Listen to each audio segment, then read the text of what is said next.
जी। तो कल हम लोग इस चैप्टर का एक लास्ट टॉपिक कर रहे थे, थर्मस फ्लास्क। देखिए, थर्मस फ्लास्क बेसिकली क्या चीज है? थर्मस फ्लास्क एक ऐसा कंटेनर है जो मेंटेन करता है temperature of the liquid placed in it. अब जरा एक चीज ये जो आपने इसमें देखी है कि ये 3 डिजाइन फीचर्स हैं जी इसके, जो याद रखिए इसको, ये फंक्शन करने में हेल्प करते हैं। पहला डिजाइन फीचर है ये लिड, ठीक है।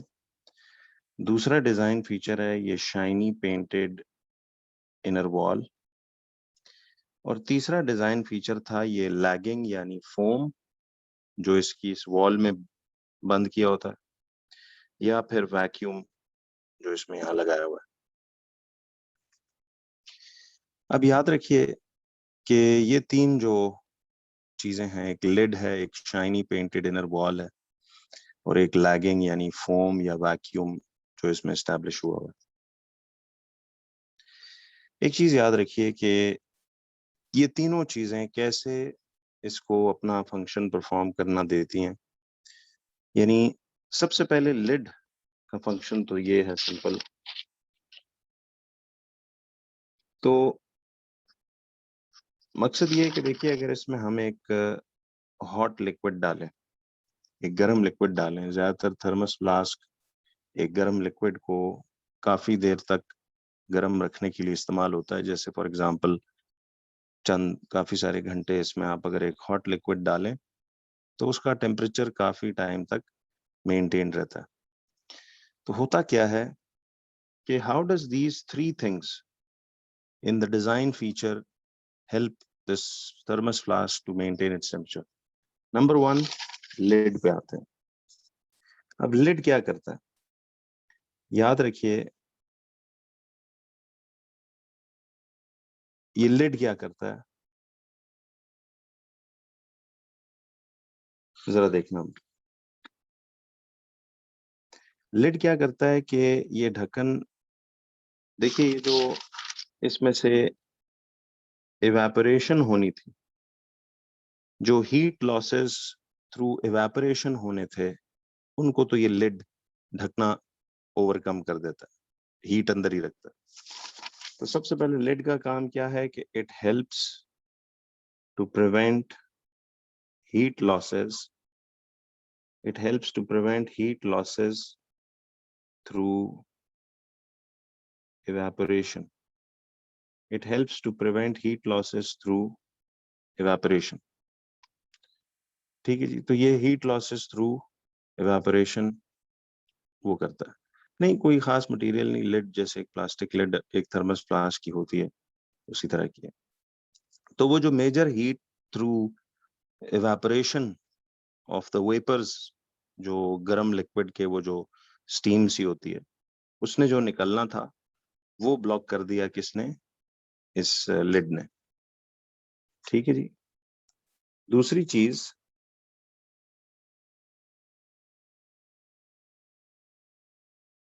दूसरी चीज ये होती है,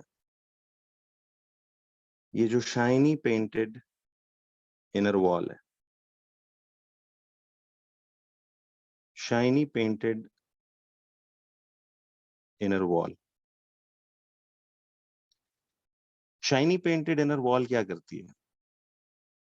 देखो, शाइनी पेंटेड इनर वॉल आपने अभी पढ़ा था जैसे कल की क्लास में, कि जो अंदरूनी दीवार है, ये जो इस पे शाइनी पेंट हुआ हुआ है, ये जितने भी, अब जरा देखिएगा, आपने कल क्या पढ़ा था कि कोई भी शाइनी या वाइट सरफेसेस जो हैं वो बैड एब्जॉर्बर्स या गुड रिफ्लेक्टर्स होती हैं, पढ़ा था ना? तो ये जो हॉट लिक्विड की जो हीट इस शाइनी पेंटेड इनर वॉल को जाके लगेगी, ये सारी जो हीट है, क्या ये मेजॉरिटी वापस रिफ्लेक्ट बैक कर जाएगी या पास थ्रू कर जाएगी? यस, रिफ्लेक्ट बैक कर जाएगी।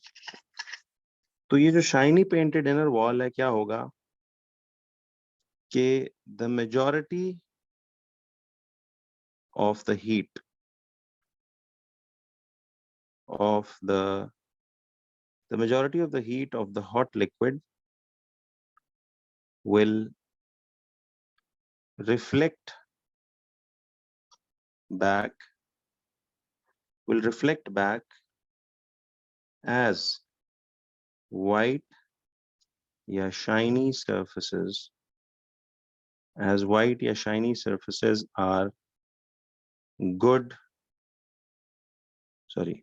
are bad absorbers slash good reflectors. Are bad absorbers यानी good reflectors of heat. तो बहुत थोड़ी सी मामूली हीट कह लीजिए कि पास थ्रू करती है, ठीक है जी। बट मेजॉरिटी हीट जो है ये वो वाइट शाइनी सरफेस की वजह से वापस रिफ्लेक्ट बैक करके इस के अंदर आ जाती है। तो हीट लॉसेस थ्रू इवेपोरेशन ढकना रोक लेता है और ये हॉट लिक्विड की रेडिएशंस टकरा के वापस इधर आ जाती हैं। तो अब क्या होगा कि जरा देखिए,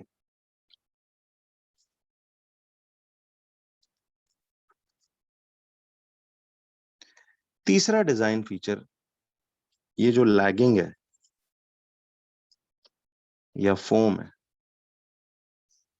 लैगिंग या फोम, ये एक ही बात है। पहले इसका देख लेते हैं और फिर इसी में वैक्यूम का,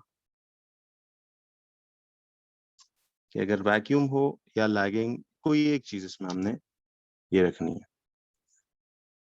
तो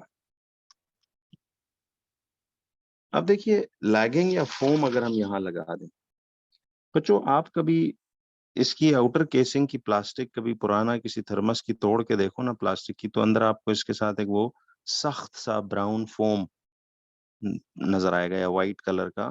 वो जो कौन सा होता है, उसको क्या मटेरियल कहते हैं, मेरे जहन से निकल गया।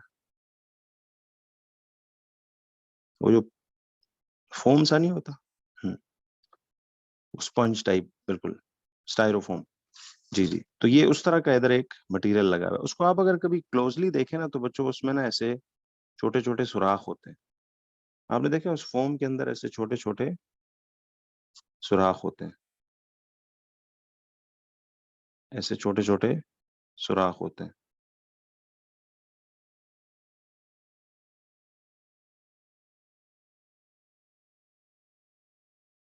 ठीक है जी, थर्मोपोल टाइप जो होता है।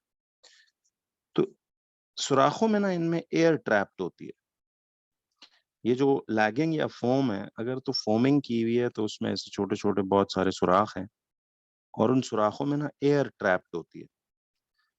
अब एयर एक गैस है, तो वो जो थोड़ी सी हीट निकल के इस हॉट लिक्विड की ना, वो थोड़ी सी हीट, मेजॉरिटी तो रिफ्लेक्ट बैक कर गई, लेकिन वो थोड़ी बहुत हीट, देखिए परफेक्ट तो कुछ नहीं है ना, थोड़ी सी हीट तो फिर भी निकल के आएगी। अब अगर इधर फोम लगाया हुआ है, तो उस फोम में there are air spaces. Air एक गैस है, तो वो जो थोड़ी सी हीट निकल के बाहर आई है, वो कम से come through this wall conduct या कन्वेक्ट नहीं होगी, अलबत्ता रेडिएशन से बहुत मामूली हीट पर आवर ऐसे निकल के बाहर आती है।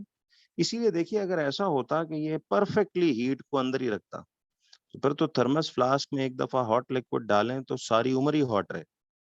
बट जाहिर है it can maintain it somewhere 24 hours के दरमियान, बट थोड़ी मामूली मामूली हीट निकल के तो जाहिर है चंद दिनों बाद देखेंगे तो फिर ये भी काफी हद तक ठंडा हुआ होगा। तो लैगिंग या फोम क्या करता है कि उसमें एयर स्पेसेस होती हैं। तो देखिए, दिस लैगिंग या foam contains air spaces. They contain air spaces in which air is trapped. Contain air spaces in which air is trapped, and it prevents heat losses through conduction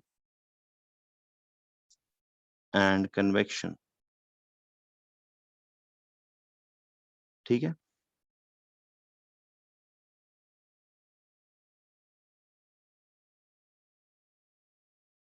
तो बहुत मामूली सी heat थोड़ी बहुत radiate करके बाहर हवा में चली जाएगी।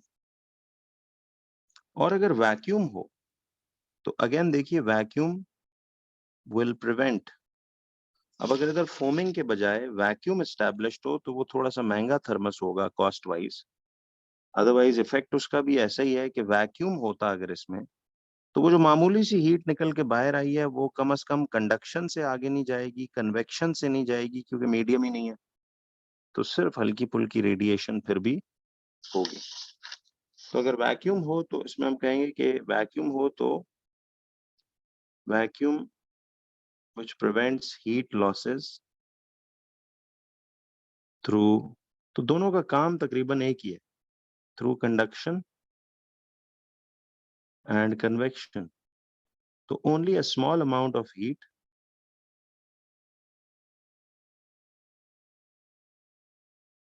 only a small amount of heat will be lost through radiation। ठीक है जी, will be lost through radiation। तो बेसिकली इसका बस आपने एक मकसद समझना है कि वैक्यूम हो तो भी कंडक्शन और कन्वेक्शन से जो हीट लॉसेस हैं वो प्रिवेंट होंगे, थोड़ी बहुत रेडिएशंस होंगी जी। वैक्यूम का प्रोसेस थोड़ा सा बस महंगा है, अदरवाइज पर्पस फोम लगा लें वो लगा लें एक ही बात है। क्यों बच्चों, यहाँ तक सबको समझ में आ गई बात?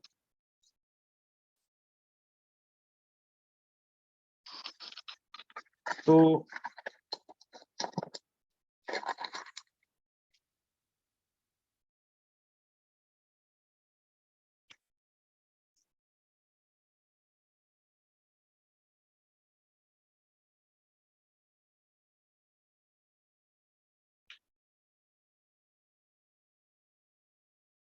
जी दोबारा करते हैं हादी। देखिए देखिए इसमें ना वो पूछता है अक्सर कि एक थर्मस फ्लास्क में का पर्पस क्या है। उसका पर्पस है जी कोई गर्म लिक्विड उसमें डाल दिया तो वो काफी टाइम गर्म रहे। तो वो क्या ऐसे डिजाइन फीचर्स हैं थर्मस फ्लास्क के जो उसको ये करने की हेल्प देते हैं? Number one, lid. देखिए उस हॉट लिक्विड से वो जो स्टीम निकलनी है वो बहुत अच्छी खासी गर्माइश है, उसको ये लिड प्रिवेंट कर देता है। तो हीट लॉसेस थ्रू एवेपोरेशन को ये लिड प्रिवेंट करता है। तो चलो समझो आधी गर्माइश तो इसकी ऐसे अंदर बच गई। फिर ये जो शाइनी पेंटेड इनर वॉल है, ये जो थर्मस फ्लास्क के डिजाइन में शाइनी पेंटेड इनर वॉल है, इसका फायदा क्या है कि वो जो हॉट लिक्विड की हीट है वो मेजॉरिटी रिफ्लेक्ट बैक करके इस हॉट लिक्विड में ही आ जाती है, कि नहीं? क्यों? Because shiny surfaces are bad absorbers, या in other words good reflectors of heat radiations. तो कुछ काम शाइनी पेंटेड इनर वॉल ने कर दिया कि वो अंदर वापस हीट को फेंक दिया उसने, लेकिन मामूली सी हीट जाहिर है थ्रू दीज शाइनी वॉल्स भी तो बाहर जाएगी। अब अगर तीसरा डिजाइन फीचर है कि अगर हम इधर फोम सा लगा दिया, इसकी पूरी दीवार में फोम लगा दिया। आजकल आपने देखा ना कंस्ट्रक्शन में भी फोम लगाया जाता है दीवारों के दरमियान। तो वो जो फोमिंग लगाते हैं उसमें ना ऐसे छोटे छोटे सुराख हैं, उन सुराखों में एयर होती है। वो जो स्टायरोफोम होता है वो हल्का पता है क्यों होता है? क्योंकि उसमें सुराख होते हैं छोटे छोटे, उसमें हवा हवा जिस भी चीज में हो वो लाइटर फील करती है, उसका वजन इसलिए कम होता है। ठीक है, तो अब क्या होता है कि यहाँ पे एक फोम अगर आपने लगा दिया तो उसमें ये जो छोटे छोटे सुराख हैं, ये सुराखों में हवा ट्रैप्ड होती है, और ये हवा, अगर इसमें हवा कह लीजिए ट्रैप्ड है, तो मुझे बताएं कि फिर heat losses through conduction and convection तो प्रिवेंट होंगे। क्या ख्याल है? सिर्फ जो हीट लॉसेस थ्रू रेडिएशन है, फिर भी मामूली सी रेडिएशन हल्की फुल्की कह लो, हर घंटे में थोड़ी बहुत रेडिएशन से हीट लॉस होगा। इसीलिए देखिए थर्मस फ्लास्क कोई ऐसा कंटेनर नहीं है जो परफेक्ट या अल्टीमेट चीज हमने बना दी हो, जो जनाब सारी उम्र शायद गर्माइश कायम रखे। तो वो थोड़ी बहुत रेडिएशन फिर भी बाहर निकल जाती है, अच्छा, इसी तरह अगर हम इधर फोमिंग के बजाय वैक्यूम लगा दें तो वैक्यूम से क्या होगा कि वैक्यूम तो आपको वैसे ही पता है कि हीट लॉस थ्रू वो जो रेडिएशन से हीट बाहर निकल के आई, इधर वैक्यूम होगा तो कंडक्शन से कम लूज नहीं होगा, कन्वेक्शन से नहीं होगा। एक प्रोसेस रेडिएशन से थोड़ी बहुत, क्योंकि रेडिएशन थ्रू वैक्यूम भी ट्रेवल करती है। तो बहरहाल मतलब बहुत घंटों तक आपका ये थर्मस फ्लास्क काफी मेंटेन रखेगा टेम्परेचर को।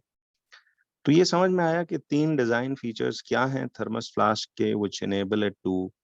इसी तरह हॉट पॉट्स में भी होता है। कल जैसे हॉट पॉट की एग्जांपल आप कह रहे थे, आपने देखा ना जब हम गर्म रोटियां हॉट पॉट में रखते हैं तो एक तो हम सबसे पहले क्या करते हैं, हम रोटियों को,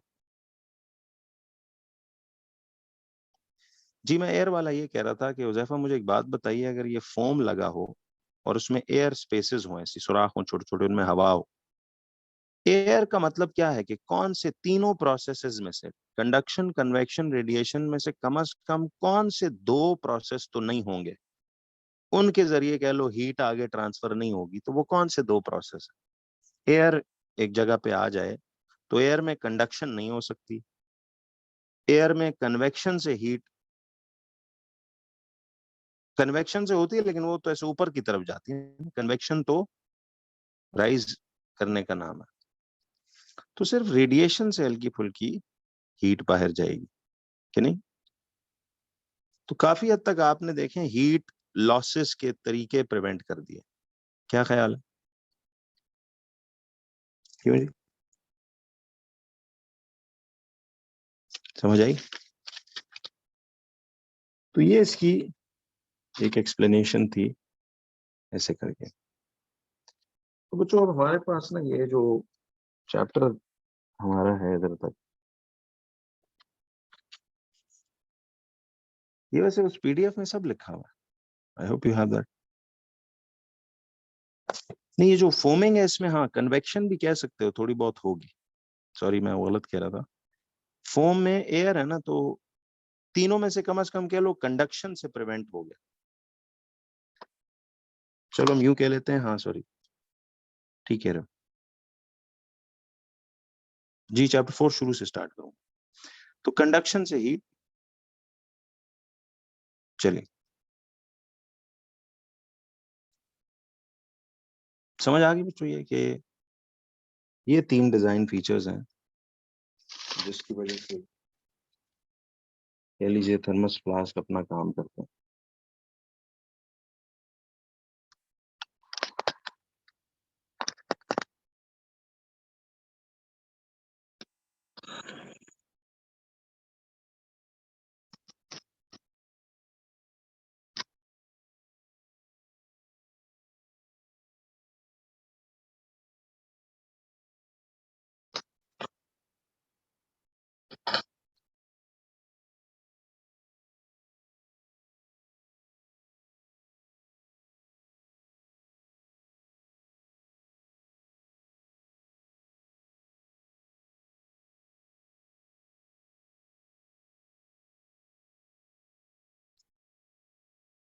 चलिए तो अब आइए जरा हम चलते हैं इस सेक्शन के चैप्टर 4 की तरफ। तो चैप्टर 3 पूरा कंप्लीट ए टू जी हमने कर लिया। चैप्टर 1 थर्मल का ना, और 2 बड़ा सिंपल सा और छोटी छोटी बातें, वीडियो से आपने इसको एक दफा समझ लेना। तो उसमें से इतना मटेरियल आता नहीं है वैसे, थर्मोमीटर के बारे में सिर्फ जरा चीजें देख लें एक दफा।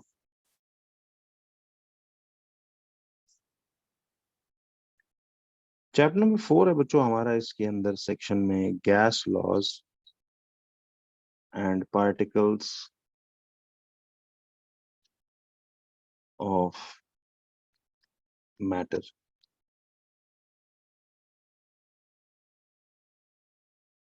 Gas laws and particles of matter.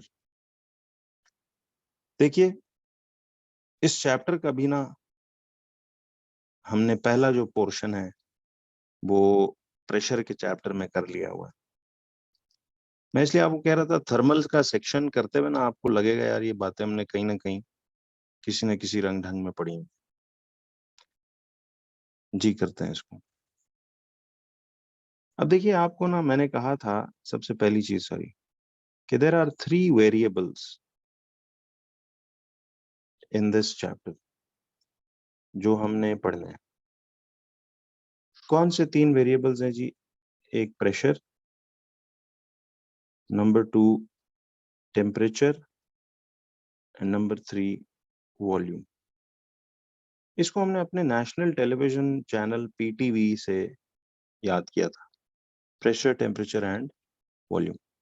जी वो इससे अगले चैप्टर में, वो लेटेंट हीट और वो सारा चैप्टर 4 के बाद। 4 के बाद आखिरी चैप्टर 5 रह जाता है, थर्मल खत्म हो जाएगा। चैप्टर 5 का भी हीटिंग कूलिंग कर्व्स आपने सारी चैप्टर 2 केमिस्ट्री में पढ़ी हुई है, उसमें सिर्फ फॉर्मूला करना और definitions.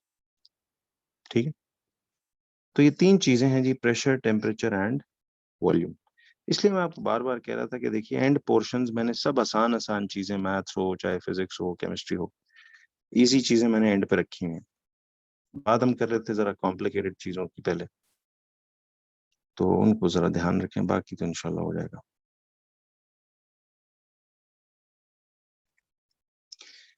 So I hope all of you dudes are revising your syllabus. Sorry यार, थोड़ा शरारत करने का दिल कर रहा था।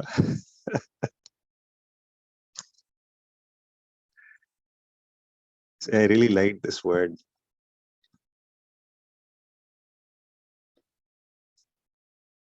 अच्छा डूड बॉयज के लिए होता? अब सॉरी यार। अच्छा अच्छा। मुझे लगा शायद।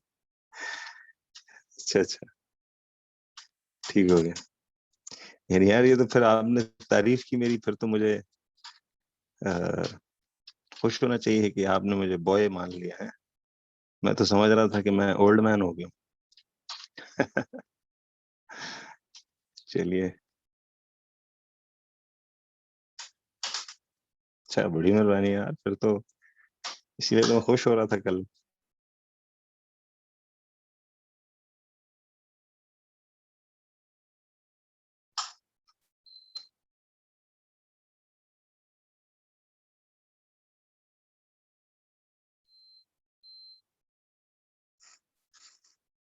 चलिए जी।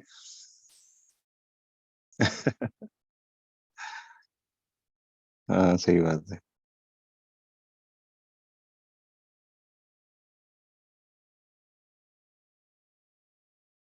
नहीं यार, इस बार छुट्टियां वुट्टियों का तो मुश्किल ही है। अभी जैसे आपका बैच इंशाल्लाह एंड होगा, अगला स्टार्ट हो जाएगा, तो हम तो लगे रहते हैं। चलिए कोई नहीं। अच्छा जी, तो 3 वेरिएबल्स हैं बच्चों जो इस चैप्टर में हमने पढ़ने हैं। एक है प्रेशर, एक है टेम्परेचर और एक है वॉल्यूम। अच्छा, अब सवाल ये था कि देखिए हमने इन 3 वेरिएबल्स को जब पढ़ना होगा तो इसको हम कैसे पढ़ेंगे?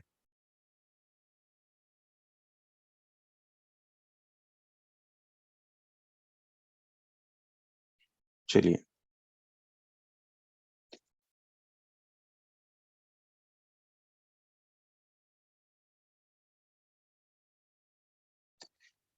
अच्छा जी, अब सवाल बच्चों ये है, कहते हैं 3 वेरिएबल्स हैं। जी जी, मैंने इसको बिल्कुल मजाक नहीं लिया है। तो 3 variables in this chapter are pressure, temperature and volume. बच्चों अगर 3 वेरिएबल्स हैं तो 3 गैस लॉज भी हैं। ठीक है, 3 गैस लॉज जो हमने इस चैप्टर में पढ़ने हैं वो कौन कौन से हैं? तो मैंने आपको याद है इसका इंट्रोडक्शन उसमें भी दिया था। एक होता है बॉयल्स लॉ। ठीक है, एक होता है जिसको हम कहते हैं चार्ल्स लॉ। तो ये तीनों साइंसदानों के नामों से ही लॉज बने। और एक है जिसे हम कहते हैं प्रेशर लॉ। तो एक है बॉयल्स लॉ, एक है चार्ल्स लॉ, एक है प्रेशर लॉ। बॉयल्स लॉ के लिए आपने एक वर्ड याद किया था, याद है? जो मैंने इसमें बताया था, डू यू रिमेम्बर? टीबी। और जैसे एक बीमारी भी है ट्यूबरकुलोसिस की, टीबी, उससे हमने याद किया था। चार्ल्स लॉ का वो वर्ड याद है किसी को? ये चैप्टर ना बच्चों वरना बड़ा कंफ्यूजिंग हो जाता है, बट इसको इतना आसान बनाने वाले हैं अभी हम, अगर आप ये वर्ड्स याद कर लें। एनीवन रिमेम्बर्स चार्ल्स लॉ के लिए क्या एक वर्ड बताया था? नहीं, सी भी नहीं, पीसी। पीसी होटल से या पर्सनल कंप्यूटर से याद रखें, पीसी। और प्रेशर लॉ के लिए वर्ड था वीआईपी। यस, तो टीबी, पीसी एंड वीआईपी। अब देखिए ये 3 वर्ड्स और ये पीटीवी इस पूरे चैप्टर को आपकी जेब में डाल देगा। इसको रिवाइज भी नहीं करना पड़ता, इतना ये आसान चीज है। तो अब देखिए, जी शुक्रिया। तो अब देखिए बच्चों, इसमें हमने बॉयल्स लॉ तो पूरा डिटेल में कर लिया था। Do I need to repeat this? चलो एक क्विक सा रिकॉल दे देता हूं।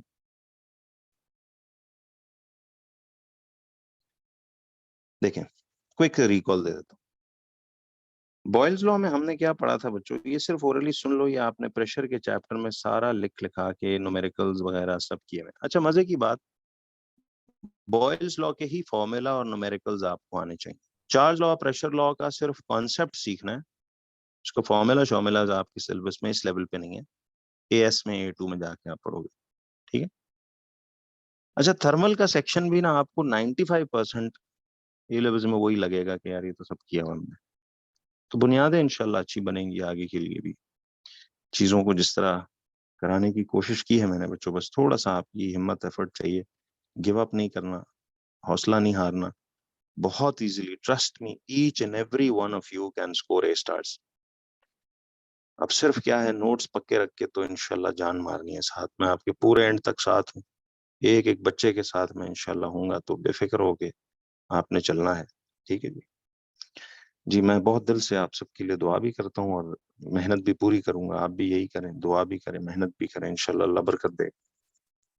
ये एक अच्छा मौका है, आई थिंक जुलाई में इंशाल्लाह हम इस बार, लाइक लास्ट कोरोना बैच, जबरदस्त एक रिजल्ट माशाल्लाह आया। फिर देखिए ना, अल्लाह का करम देखिए कि मैंने आपको जैसे लास्ट ईयर शेयर भी की थी ये खुशी के, मतलब ऑलमोस्ट सारे बैच के इतने जबरदस्त ग्रेड्स आए जब नवंबर में हमने एग्जाम दिए।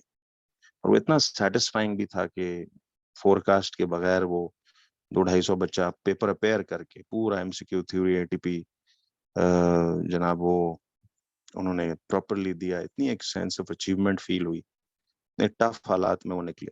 And on top of it Allah का करम देखिए कि एक डिस्टिंक्शन भी आ गई। तो इंशाल्लाह इस बार तो मैं उम्मीद लगाए बैठा हूँ कि 100% रिजल्ट होना चाहिए, क्योंकि इंशाल्लाह आपको मैं देखना जुलाई 1 से पूरा। अब देखिए मेरा फिजिक्स में कह लो 3-4 दिन का काम है, उसके बाद आपके साथ बस पहला पहला ईयरली ना मैं फुल रिवीजन के तौर पे कराऊंगा। यानी मे भी मैं 26-27 जून से आपको पहला पहला ईयरली जरा फुल डिटेल में रिविजन टाइप भी करा लूं चीजें साथ साथ, लेकिन उसमें नोट्स प्लीज आप अपने देखें, वो शीटें बना लें, ताकि उसमें ना कहीं पे मिसाल आपको कोई रिएक्शन भूल जाए, कोई फॉर्मूला भूल जाए, तो फिर वो आपको किया जा सकता है। जी, ये जो आईजी का एमसीक्यू होता है ना, 45 मिनट्स का इसलिए होता है कि यार एमसीक्यू जीसीआईजी दोनों के 40 मिनट में आराम से हो जाते हैं। 5-10 मिनट शेडिंग की होती है, तो वो मैं आपको टेक्निक बताऊंगा, आप कर लेंगे, मैं टाइम बच जाएगा इंशाल्लाह। नहीं नहीं, बहुत माशाल्लाह। एएस भी देखिए ना, आपके सीनियर्स बैचेस का एएस भी बहुत जबरदस्त इसलिए हो गया कि वो एग्जाम्स कैंसिल हुए, तो उनको हमने प्लान किया हुआ है कि जुलाई 1 से उनका A2 शुरू कर देंगे, ये जो हमारे साथ एग्जिस्टिंग एएस का बैच है। और फिर रिवीजन एएस की साथ साथ चलेगी टिल मिड सितंबर, और फिर मिड सितंबर से हम A2 को रोक के फिर सिर्फ दोबारा उनके एएस के एग्जाम्स की फुल थोरो ईयरली रिवीजन कराएंगे, और इंशाल्लाह जैसे ही एग्जाम खत्म होंगे दोबारा वो A2 शुरू कर लेंगे। तो बहुत खूबसूरत उनका भी एक जबरदस्त प्लान बन गया, जिसपे आजकल हम काम भी कर रहे हैं, क्योंकि उनका कोर्स एएस का हुआ है, वो ईयरलीज कर रहे हैं आजकल। तो बस अब तो ईयरली रोज हफ्ते में एक आध उनकी, एक दिन एक सब्जेक्ट, दूसरे दिन दूसरे, तीसरे दिन तीसरे की होगी। तो अगर खुदा ना खास्ता आपके साथ भी यही होता ना नवंबर वाले ही, तो फिर भी हम यही प्लान करते हैं आपके साथ, लेकिन चलें। हाँ कनेक्टेड होता है, बट इतना नहीं। AS A2 काफी थोड़ा सा पोर्शन अनकॉमन भी है और कुछ कॉमन भी है, तो इसलिए उनका हमने कोर्स वोर्स सारा AS का कंप्लीट करवाया हुआ है। वो तो कब का, बायो केमिस्ट्री और मैथ्स पहले हो चुका था, तो फिजिक्स का भी कंप्लीट हो गया हुआ है। तो वो ये है कि अब बस ये रिलीज कर रहे हैं इस वाले बैच के। तो प्लानिंग हम एज टीचर्स इसीलिए पहले रखते हैं, बेफिक्र रहिए, आपके लिए भी करेंगे इंशाल्लाह। आप लोगों को तो अब रोला ही नहीं है ना, इंशाल्लाह 30 अगस्त को, ये 30 जुलाई को पर्चे खत्म हो जाएंगे। सेकंड को आई थिंक कंप्यूटर्स है कुछ या इस तरह। तो बस एक 10 दिन का बीच में ब्रेक लेके तो आपके साथ इंशाल्लाह हम कोई बस 10 अगस्त से AS शुरू कर देंगे, 10 15 अगस्त से। इनका रिजल्ट अभी हमें कोई फिक्स नहीं बताया हुआ कैम्ब्रिज ने, तो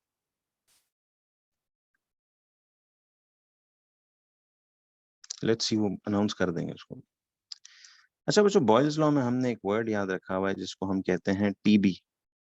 now T stands for temperature. Temperature is constant in B for Boyle's law.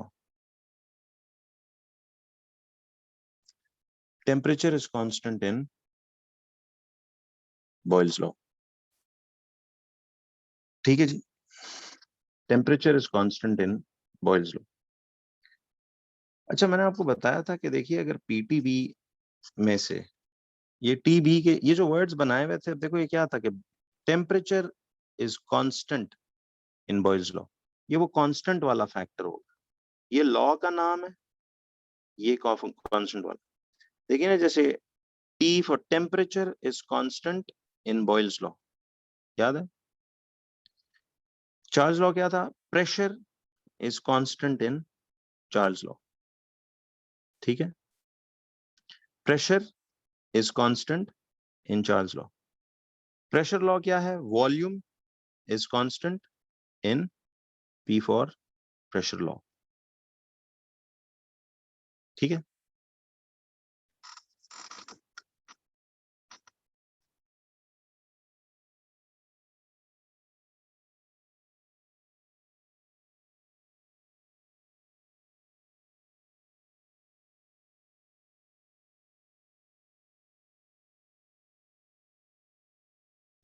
तो हमने क्या पढ़ा था कि देखिए temperature is constant in Boyle's law, तो आप इस T को काट देंगे, तो कौन सी दो चीजें ऐसे, ये दो चीजें। तो आपको बच्चों याद है कि प्रेशर और वॉल्यूम के दरमियान क्या रिजल्ट है। नहीं महत, नेट तो बिल्कुल परफेक्ट चल रहा है, आप लीव करके दोबारा आ जाए, देख शायद मसला हो। तो बच्चों प्रेशर और वॉल्यूम इनवर्सली प्रोपोर्शनल होता है, याद है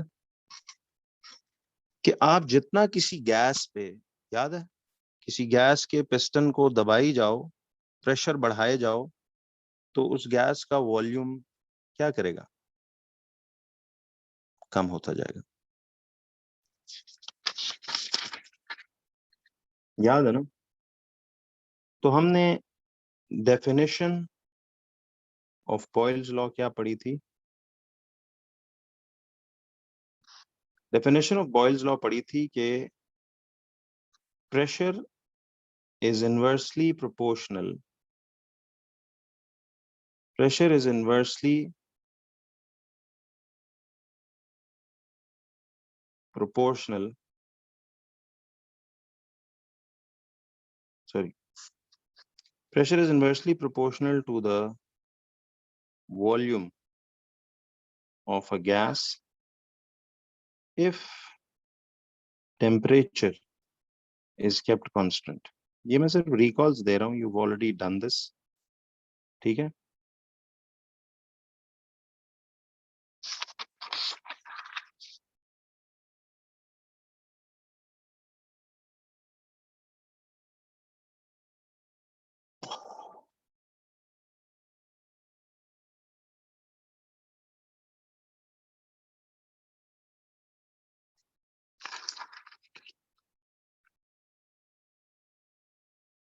ठीक है, the pressure is inversely proportional to the volume of a gas if temperature is kept constant.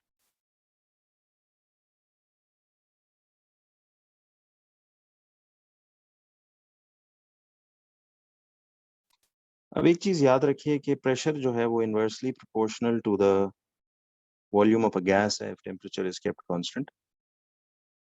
अब इसमें मैंने आपको क्या बताया था कि यहां से जब मैं साइन ऑफ प्रोपोर्शनैलिटी हटाते हैं तो याद है एक कांस्टेंट k इंट्रोड्यूस होता है, तो ये p equal to k upon v था। अब ये कांस्टेंट k क्या चीज है, ये अगर इसको सब्जेक्ट बनाएं तो ये product of pressure and volume है या रेशो, याद है? रिमेंबर, जब दो चीजें इनवर्सली प्रोपोर्शनल होती हैं तो उनका प्रोडक्ट हमेशा क्या होता है, k यानी कांस्टेंट। तो मैंने आपको इधर एक नोट लिखवाया था कि आपको याद होगा कि वेन एवर,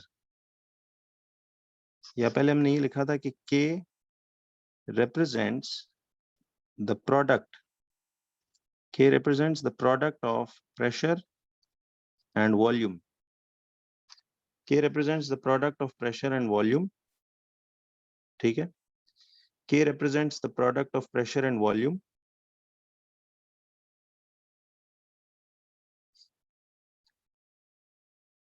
और हमने एक फैक्ट यहां बनाया था कि whenever, क्योंकि इसकी बेसिस पे काफी सारे एमसीक्यूज हमसे आंसर होंगे, whenever the product of, याद है, whenever the product of pressure and volume is constant, whenever the product of pressure and volume is constant, whenever the product of pressure and volume is constant, it means the gas is obeying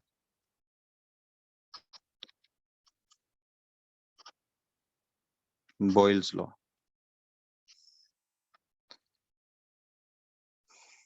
याद आया बच्चों?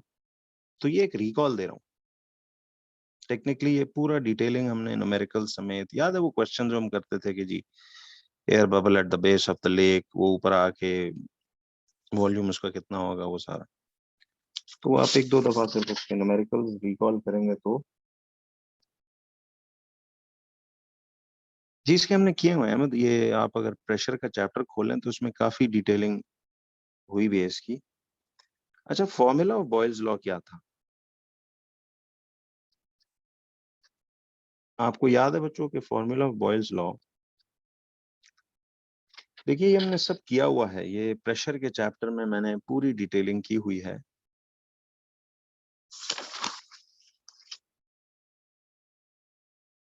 आपको याद है, बताया था ना कि देखें जब दो गैसेस का प्रेशर और वॉल्यूम मल्टीप्लाई करते जाएं, जब तक उनका प्रेशर इनटू वॉल्यूम के जवाब एक जैसे आते जाएं, तो इसका मतलब है गैस बॉयल्स लॉ को ओबे कर रही है। जैसे ही प्रेशर और वॉल्यूम का प्रोडक्ट का आंसर डिफरेंट हो जाए बाकी सेट ऑफ वैल्यूज से, तो मतलब वो गैस बॉयल्स लॉ ओबे करना बंद कर गई है। ये आप जाके ना उस प्रेशर के एंड पोर्शन में मैंने लिखवाया हुआ है, उसके एक क्वेश्चन टेबल भी कराया था, आप जरा उसमें देखिएगा तो याद आएगा। याद आ गया ना?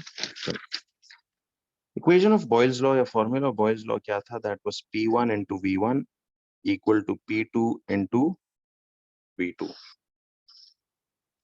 P1 V1 equals to P2 V2, ठीक है।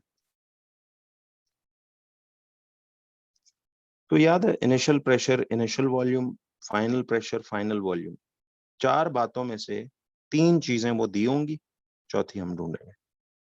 तो this was just a recall to what you had done. जरा अब आ जाइए, जो नया काम यहां से स्टार्ट होता है इस चैप्टर में, which is called Charles law, ठीक है।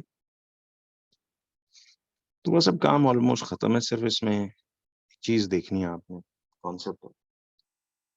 चार्ल्स लॉ के लिए देखिए वर्ड क्या हमने याद रखा हुआ है, पीसी, ठीक है। Now in this P C word, P stands for pressure is constant in C for Charles law. Pressure is constant in Charles law.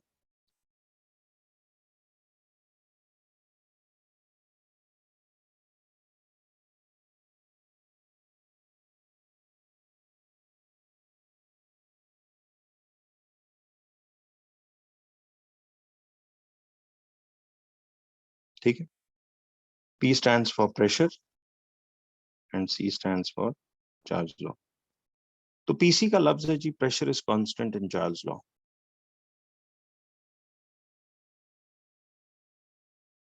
अब आ जाइए,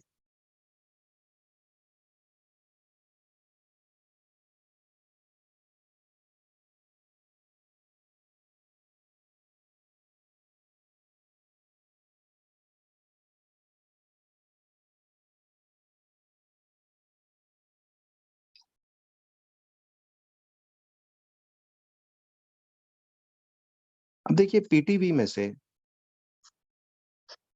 टेक्निक समझे हो ना बच्चों आप. पीटीवी में से सी प्रेशर इज कांस्टेंट,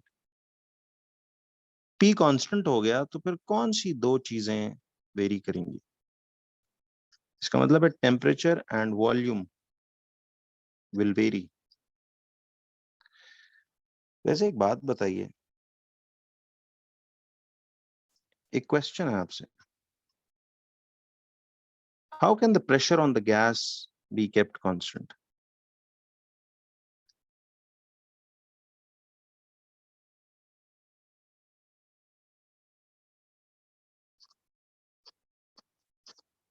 कोई बता सकता है जी कि उस गैस पे कहता है प्रेशर को कांस्टेंट करना है, क्योंकि प्रेशर कांस्टेंट रखवाना है. चार्ल्स लॉ तब अप्लाई होगा जब प्रेशर बाहर से आप कांस्टेंट रखें.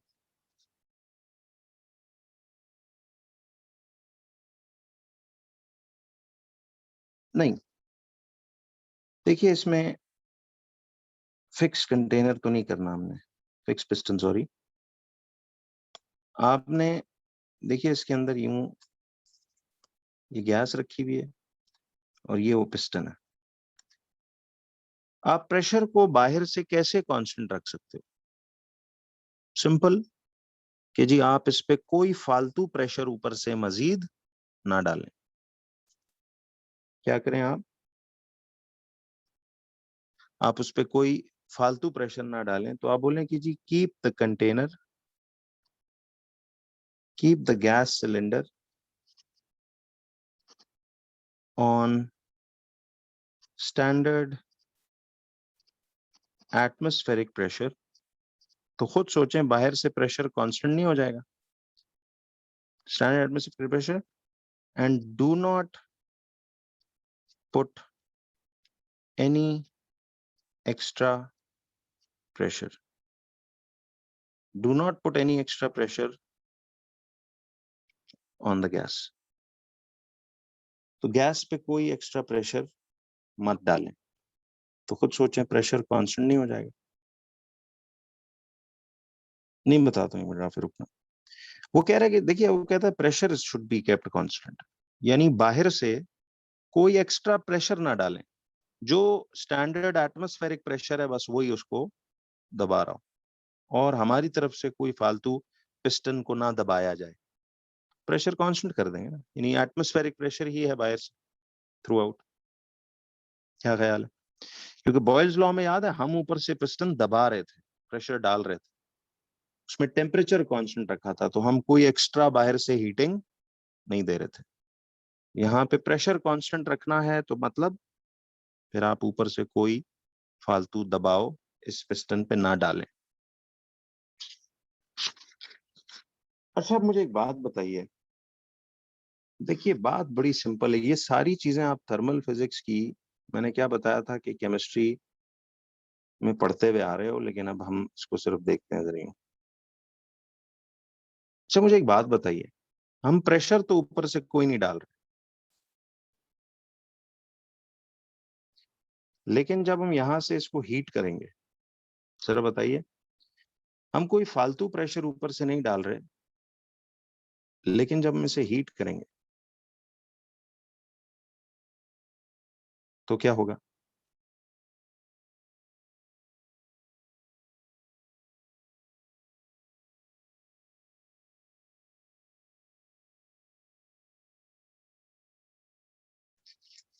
देखिए ना, उसने क्या बोला कि पीटीवी में से, देखिए यूं सोचें, प्रेशर कांस्टेंट हो गया ना पीसी में, चार्ल्स लॉ में, see pressure is kept constant in Charles law, तो कांस्टेंट चीज को उड़ा दो, टी एंड वी बच गया।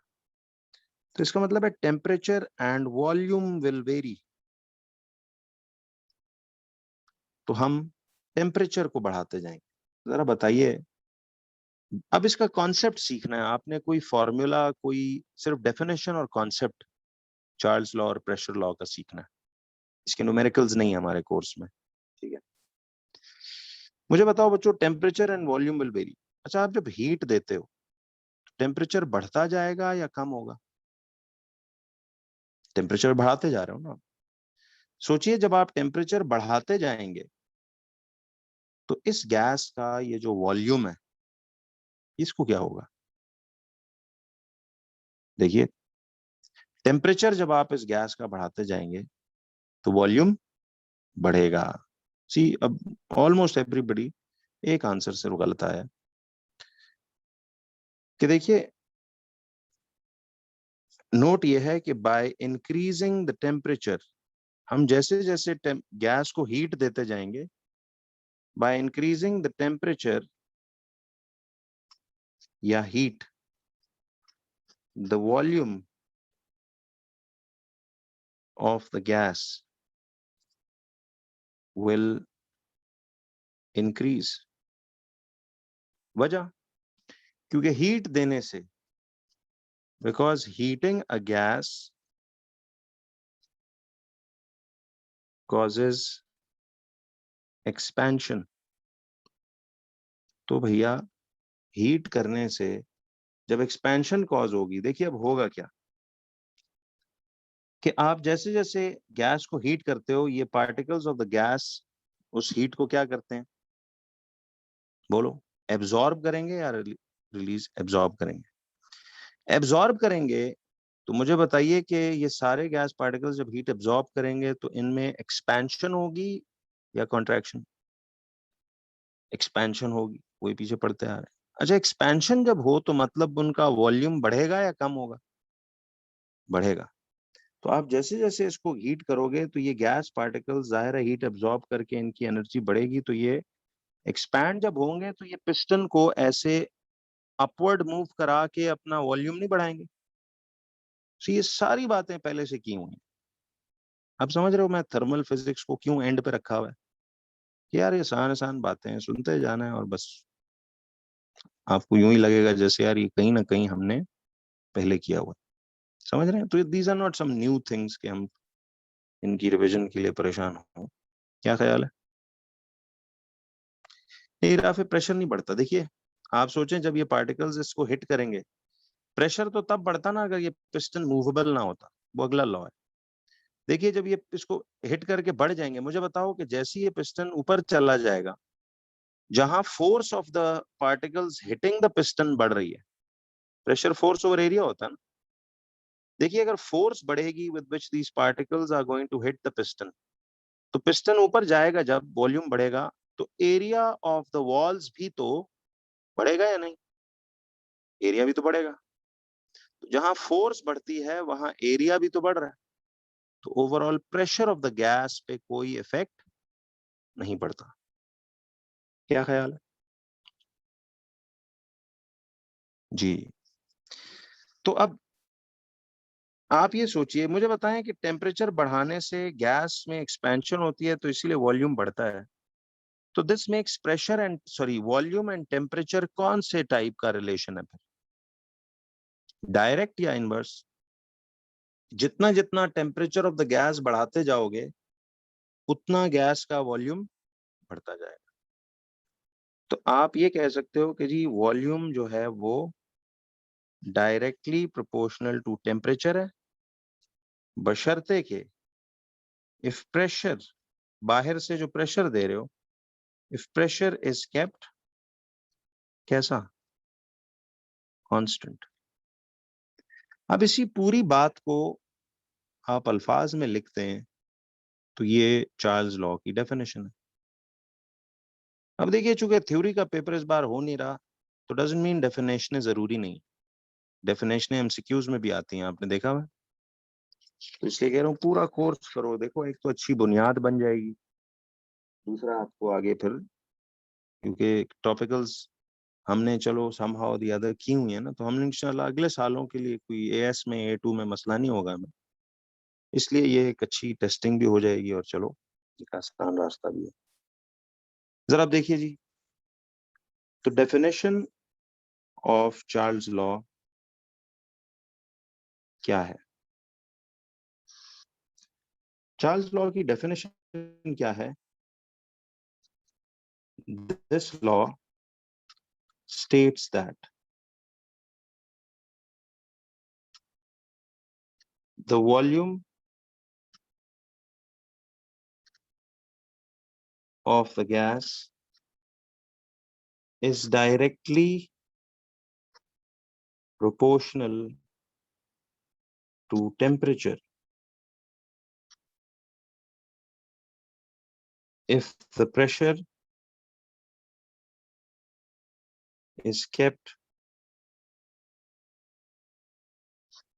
constant.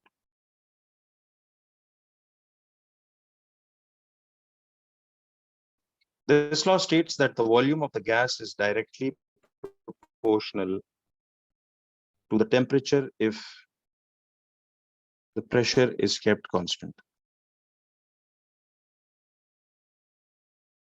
क्यों जी?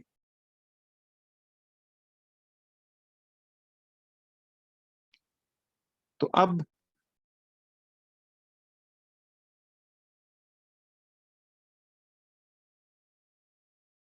इस बात को सिर्फ अब आपने, अगर इसकी बल्कि नोट के बजाय मैं कहूं कि एक्सप्लेनेशन क्या है, तो इसमें कोई फॉर्मूला वॉर्मूला नहीं करना।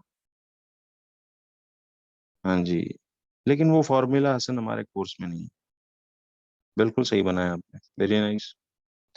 बट हमने वो करना नहीं फिलहाल, ये आगे इसमें करोगे। एक्सप्लेनेशन ये है कि जी, you see when we heat a gas, particles of gas absorb heat energy। तो ये कॉन्सेप्चुअली आपको बातें आनी चाहिए। Particles of gas absorb heat energy, जिससे क्या होगा? तो when we heat a gas, particles of gas absorb heat energy, जिससे क्या होगा कि the gas will expand, overall पूरी गैस एक्सपैंड होगी, which means its volume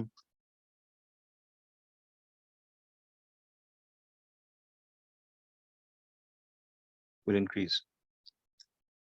तो the gas will expand, which means its volume will increase।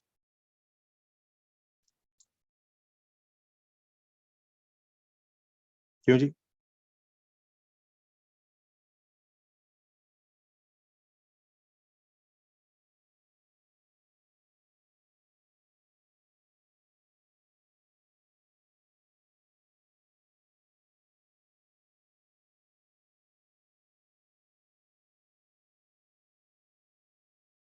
तो इस वजह से वॉल्यूम और टेम्परेचर डायरेक्टली प्रोपोर्शनल है। बस आपने चार्ल्स लॉ के बारे में इतना सीखना है। तो ये कोई नई बात लगी बच्चों? मुश्किल तो नहीं।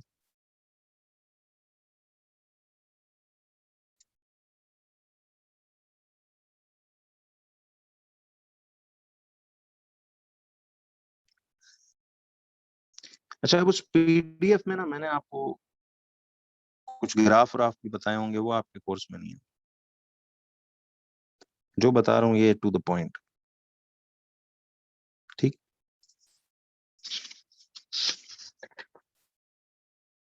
अब आ जाइए तीसरा लॉ, जिसको कहते हैं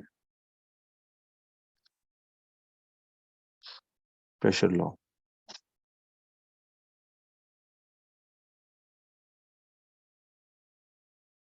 जी बिल्कुल। तो देखिए, इसलिए ये चैप्टर का मैं कह रहा था इजी बात है। तो अब देखें प्रेशर लॉ में, देखिए अब आपने क्या करना है, वो वर्ड याद रखना है, VIP। ठीक है, इसमें V stands for volume. Volume is kept constant in P for pressure law. तो देखिए कितना इजी हो गया चैप्टर, के नहीं? Volume is constant in pressure law. अच्छा, PTB में से वॉल्यूम कांस्टेंट कर दिया तो क्या दो चीजें वेरी करेंगी?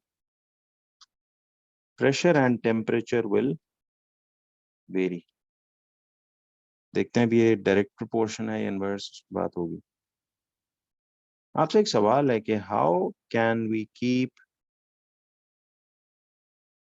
The volume of the gas, how can we keep the volume of the gas constant? बता सकते हो बच्चों कि इस गैस का वॉल्यूम, यानी जितनी इसकी स्पेस ऑक्यूपाइड शुरू में है उतनी आखिर में रहे, इस गैस का वॉल्यूम कैसे कांस्टेंट करेंगे आप? बताइए। Bye fixing the piston. आप इधर ना दो स्क्रूज लगा दो, ऐसे पिस्टन में ना दो स्क्रू ड्रिल कर दो, कि नहीं, कि ये पिस्टन हिल ही ना सके।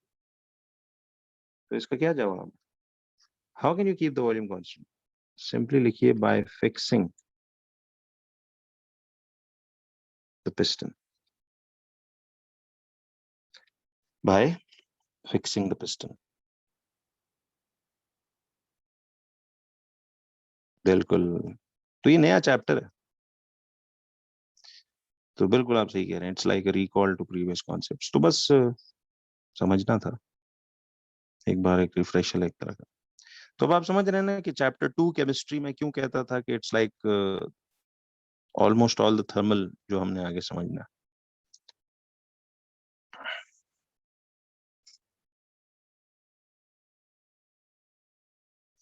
वो असल में वैसे लगता है कि जब वो थर्मल के, अच्छा जी 6 चैप्टर रहते हैं, वो 6 चैप्टर नहीं, आप देख लें कितने मजे मजे में चीजें हो रही हैं।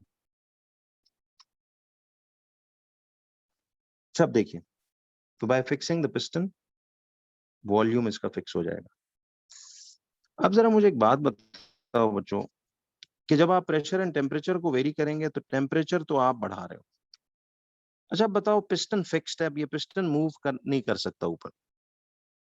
तो जब आप गैस को हीट दोगे, जरा बताना मुझे, बताओ गैस को जब आप हीट दोगे तो ये गैस पार्टिकल्स उस हीट को क्या करेंगे? एब्जॉर्ब। और इनका काइनेटिक एनर्जी बढ़ जाएगा या कम हो जाएगा? बताना जरा। इनकी काइनेटिक एनर्जी बढ़ेगी या कम होगी? बढ़ जाएगी। देखिए अब ये पिस्टन तो मूव नहीं कर सकता कि ये एक्सपैंड हो जाए और वॉल्यूम बढ़ जाए, ये तो नहीं हो सकता, वो फिक्स्ड है। जब आप हीट देना शुरू करोगे तो जैसे जैसे पार्टिकल्स हीट एब्जॉर्ब करेंगे, इनका रैंडम मोशन तेज हो जाएगा। इनकी काइनेटिक एनर्जी, चूंकि अब आप काइनेटिक एनर्जी के वर्ड से वाकिफ हैं, तो कह सकते हैं कि इनकी काइनेटिक एनर्जी बढ़ेगी। और बताइए, क्या ये फ्लोर, दीवारें और पिस्टन को ये पार्टिकल्स जाके अब पहले की निस्बत ज्यादा फोर्स के साथ हिट करेंगे या कम फोर्स?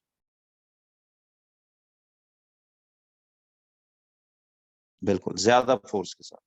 अच्छा, अब जब ज्यादा फोर्स के साथ हिट करेंगे तो बताइए, area of the cylinder walls and the piston तो कांस्टेंट ही नहीं है, पिस्टन फिक्स्ड है ना। एरिया, देखिए pressure is force upon area. अब एरिया तो कांस्टेंट है, तो जब force of the particles hitting these walls बढ़ेगी तो प्रेशर भी क्या करेगा, बढ़ेगा। तो अब जरा सुनो,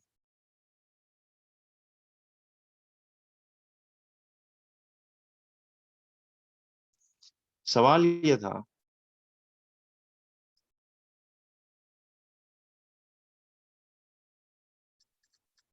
कि अब जब ये पार्टिकल्स ज्यादा जोर से जाके हिट करेंगे तो जाहिर है pressure exerted by the gas on the walls of the container बढ़ जाएगा। तो टेम्परेचर बढ़ाने से pressure of the gas exerted on the walls क्या कर रहा है, बढ़ रहा है। ये भी कोई नई बात तो नहीं है, पता है ये बात कि नहीं। तो chemistry chapter 2 was basically a buildup of all these concepts. तो अब जरा एक मिनट देखो, by increasing the temperature of the gas, by increasing the temperature of the gas, the pressure exerted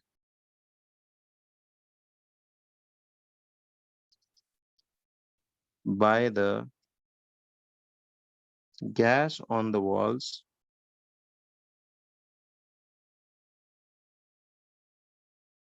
increases। ठीक, तो इससे क्या लगा कि प्रेशर और टेम्परेचर क्या है आपस में, डायरेक्टली प्रोपोर्शनल, बशर्ते कि if volume is kept constant। तो यही डेफिनेशन है वर्ड्स में किसकी, प्रेशर लॉ की। हो गया।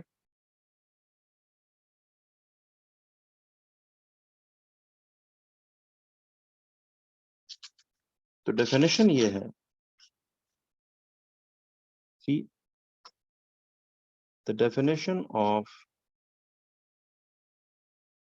pressure law।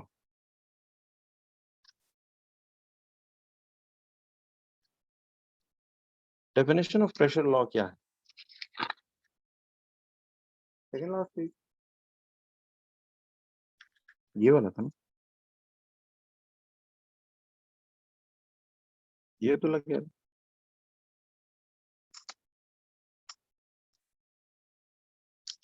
अच्छा,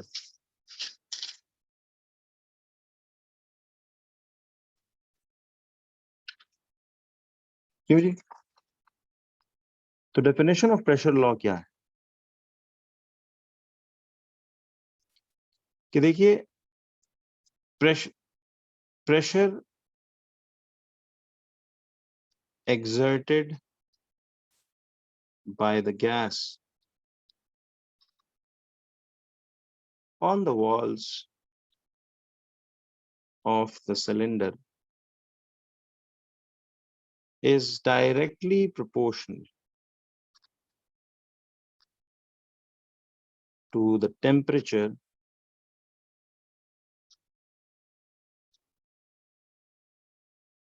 if, चलिए मैं देखता हूँ, कराता हूँ, directly proportional temperature if the volume is kept constant। ठीक है बच्चों। अब इस लॉ की ना एक एक्सप्लेनेशन के तौर पे जो मैंने आपको पीछे साइंस समझाई है वो वैसे मैं लिखवा रहा हूँ।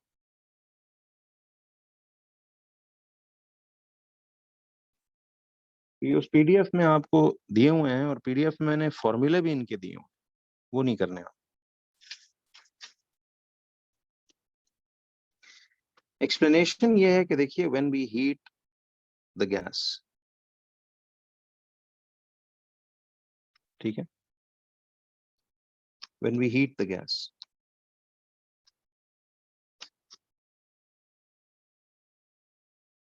तो क्या होगा? When we heat the gas, particles of the gas absorb heat energy. उससे क्या होगा? जी बिल्कुल, उससे ये होगा, particles of the gas absorb heat energy, due to which their kinetic energy increases. Kinetic energy बढ़ेगी तो they will now hit the walls of the container. They will now hit the walls of the container with a greater force. They will now hit the walls of the container with a greater force. ठीक है? तो since the area of the walls is constant, क्योंकि piston move नहीं कर रहा ना, so the pressure exerted by the gas will increase. जी है ये। इसीलिए आपने देखा है बच्चों, ये जो गाड़ियों में सिलेंडर्स के फट जाने के वाकयात होते थे, नहीं, चार्ल्स और प्रेशर लॉ का फॉर्मूला याद नहीं करना। तो वो क्यों फटते थे याद है आपको? कि देखिए उसमें तो पिस्टन फिक्स्ड यानी सिलेंडर फिक्स्ड वॉल्यूम का होता था ना, बट जब आपको सराउंडिंग से हीट पड़ती थी और वो हीट पड़ते पड़ते गैस सिलेंडर के अंदर गैस हीट एब्जॉर्ब करके एक्सपैंड करती जाती थी, सॉरी, प्रेशर उसका बढ़ता जाता था, तो बढ़ते बढ़ते एक ऐसा मौका आता था कि वो सिलेंडर की बर्दाश्त से बाहर हो जाता था and it used to explode. तो ये वो केस है। क्यों जी?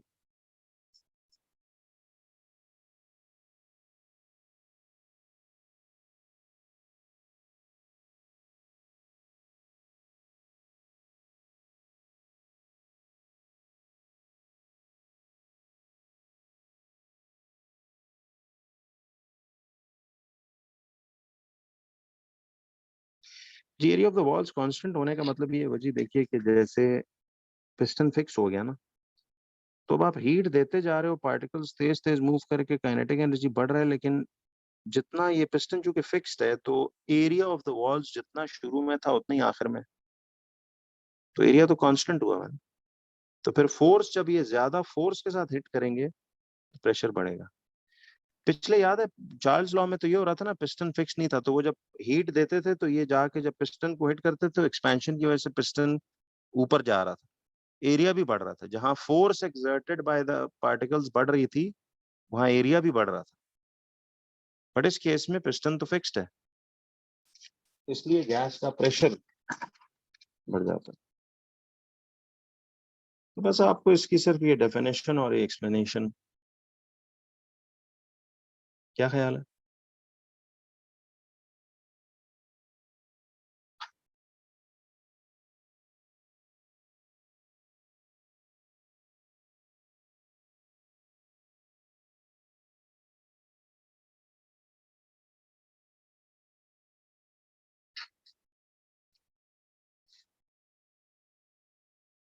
चलिए 5 मिनट की ब्रेक लेते हैं, फिर आगे चलेंगे। बस इससे चलिए आगे चलते हैं फिजिक्स में।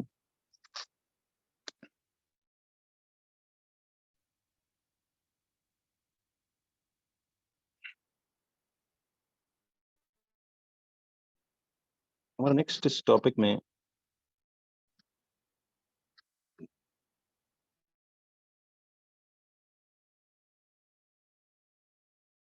कॉन्सेप्ट है जी।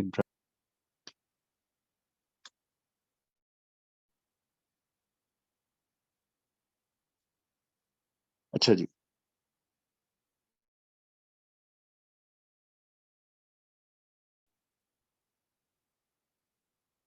देखिए आप जो आज कहते हो कि जी gas particles are in random motion,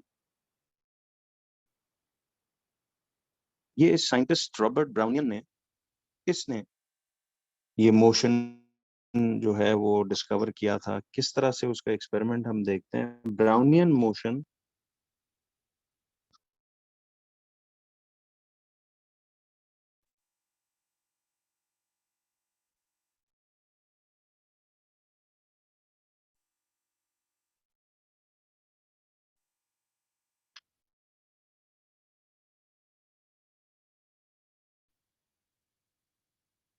आप सबको आवाज सही आ रही है? वीडियो भी? देखिए ब्राउनियन मोशन बेसिकली क्या चीज है? ब्राउनियन मोशन को हम कहते हैं it is the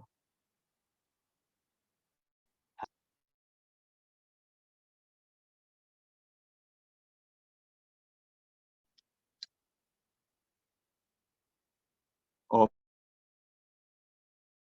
the smoke,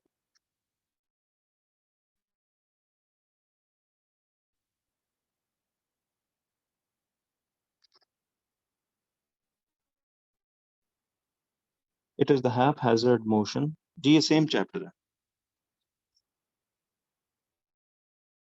उसी का अगला पोर्शन कर रहे हैं।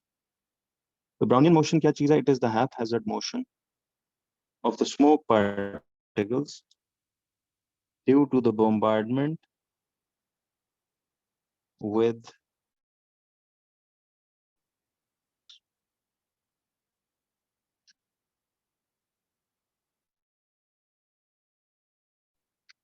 असल में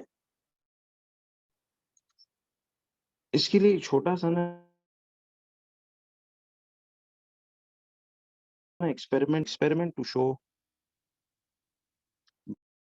ब्राउनियन मोशन।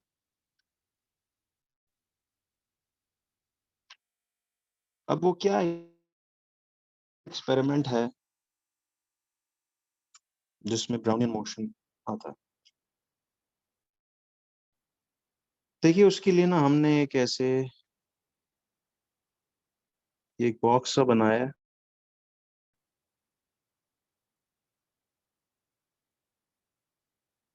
ये यहाँ पे इसमें माइक्रोस्कोप है,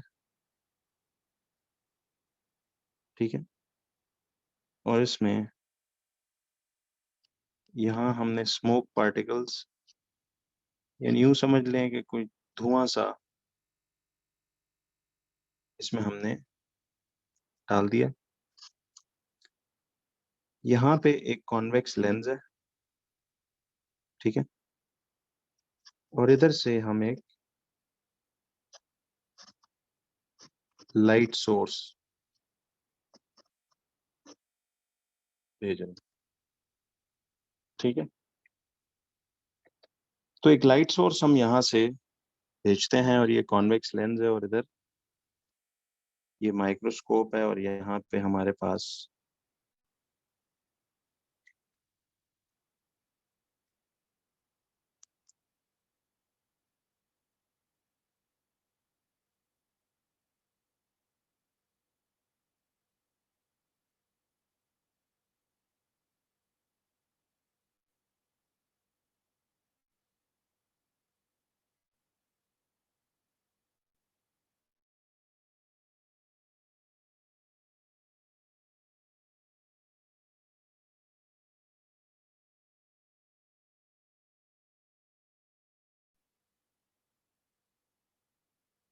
तब देखिए होगा क्या।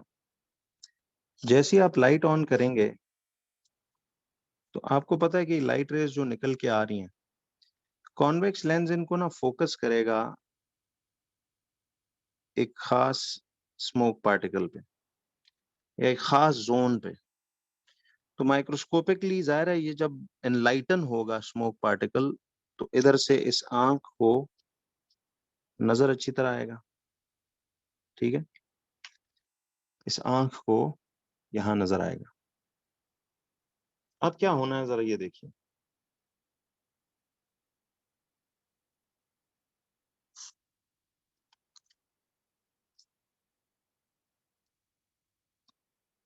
अब सी व्हाट विल द आई सी। ये वैसे एक छोटा सा टॉपिक है, आपको बताया जा रहा है कि ये आंख को क्या नजर आएगा। देखिए, अब जाहिर है इस बॉक्स के अंदर इधर एयर पार्टिकल्स भी हैं जो हमें नजर नहीं आ रही सिर्फ, ठीक है, बट स्मोक पार्टिकल आंख को नजर आएगा थ्रू द माइक्रोस्कोप।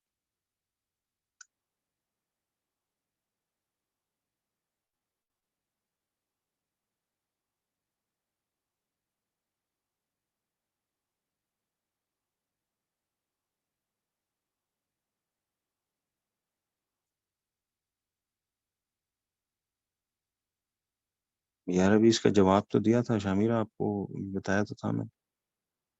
क्या कह रहे हो?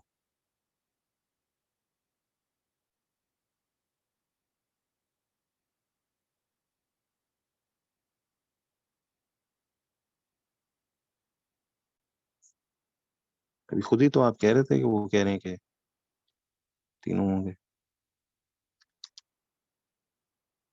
अच्छा जी, व्हाट विल द आई सी। देखिए, जब आप माइक्रोस्कोप के नीचे,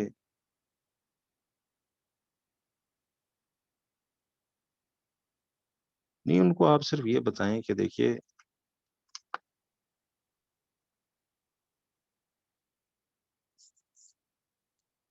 कोई इशू नहीं है, बस उनको आप कर दें एक दफा तो रिटर्न आ जाएगा, तो जरा आपको हो जाएगा। अब जरा देखिए, व्हाट विल द आई सी। आंख को ना स्मोक पार्टिकल, देखिए ये वो एक स्मोक पार्टिकल है जो एनलाइटन हुआ हुआ है। ये क्या करेगा, ये आपको इस तरह यूं रैंडमली मूव करता नजर आएगा, कभी यहाँ से इधर, कभी इधर, कभी इधर, कभी इधर, कभी यूं, कभी यूं, कभी यूं।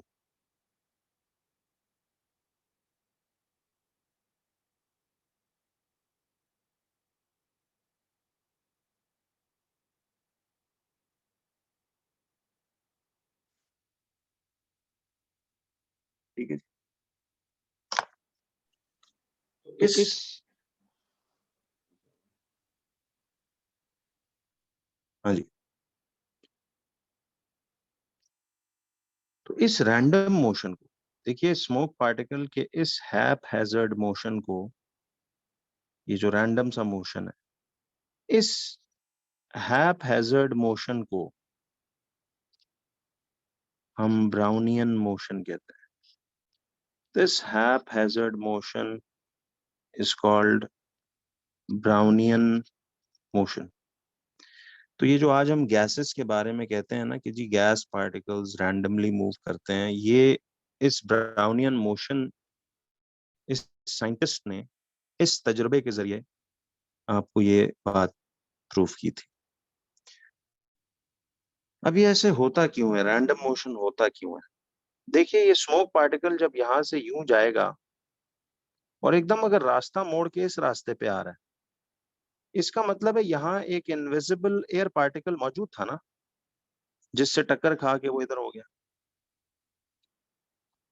फिर अगर इधर से एयर पार्टिकल, ये स्मोक पार्टिकल इस तरफ निकल पड़ा है, तो इसका मतलब है कि इस जगह एक इनविजिबल एयर पार्टिकल मौजूद था ना, जिससे टक्कर खा के वो इधर चला गया। ठीक है, जिससे टक्कर खा के वो इधर चला गया।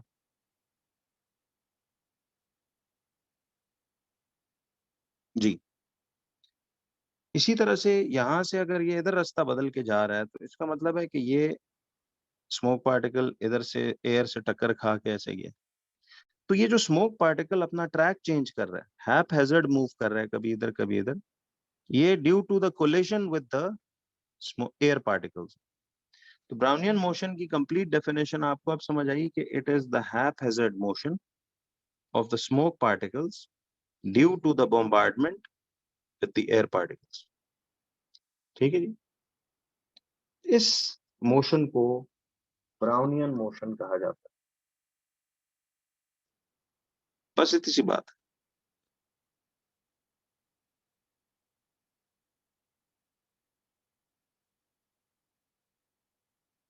ठीक है जी, चलिए।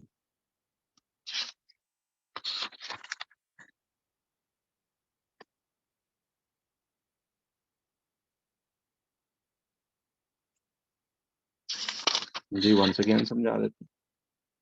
देखिए सिंपल है, मैं ये कह रहा था कि आप जब इस माइक्रोस्कोप के जरिए देखेंगे इस बॉक्स में, तो आपको ये स्मोक पार्टिकल रैंडमली कभी इधर कभी इधर कभी इधर कभी इधर कभी इधर कभी इधर मूव करते नजर आएगा। ये क्यों होता है? देखिए जब स्मोक पार्टिकल इस तरफ जाएगा तो ये एयर पार्टिकल से हिट करेगा। लेकिन अगर ये जाते जाते एकदम खुद ही ट्रैक बदल के इधर आ गया, इसका मतलब है यहाँ कुछ चीज पड़ी हुई थी ना जिससे टक्कर खा के ये इधर आई होगी। क्यों जी?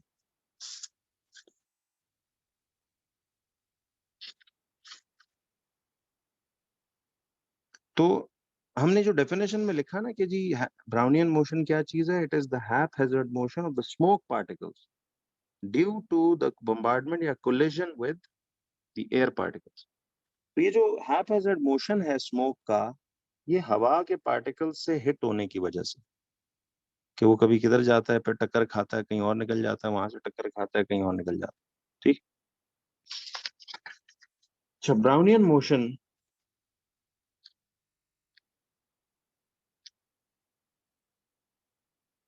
हम इस चीज को कहते हैं। अब जरा आइए नेक्स्ट बात की तरफ।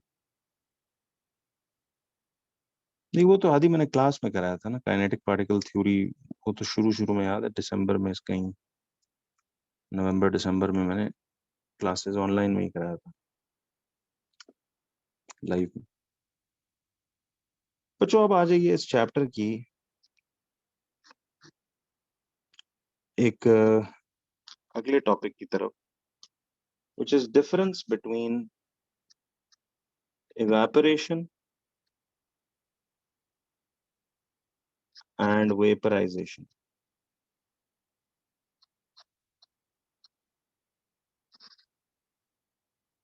Difference between evaporation and vaporization.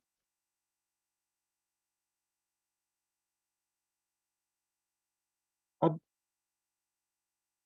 evaporation and vaporization में क्या फर्क है?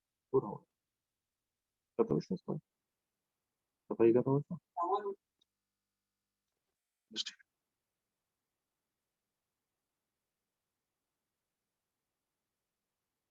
अच्छा जी,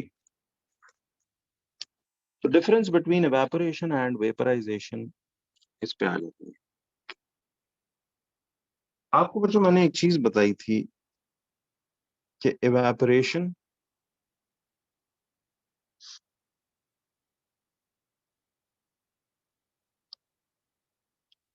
एंड vaporization में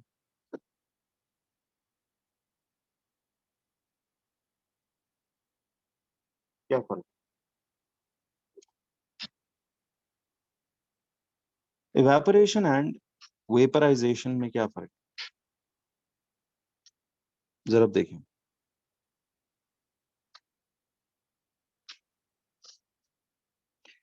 दोनों असल में तो देखिए, दोनों असल में प्रोसेसेस हैं लिक्विड को गैस में तब्दील करने के, कि नहीं? दोनों असल में तरीके हैं लिक्विड को गैस में तब्दील करने के लिए। यू नो दिस, अब ये भी केमिस्ट्री में पढ़ा हुआ है। सिर्फ थोड़ा सा मैं आपको एक डेफिनेशन के लिए बेसिक फर्क बता दूं।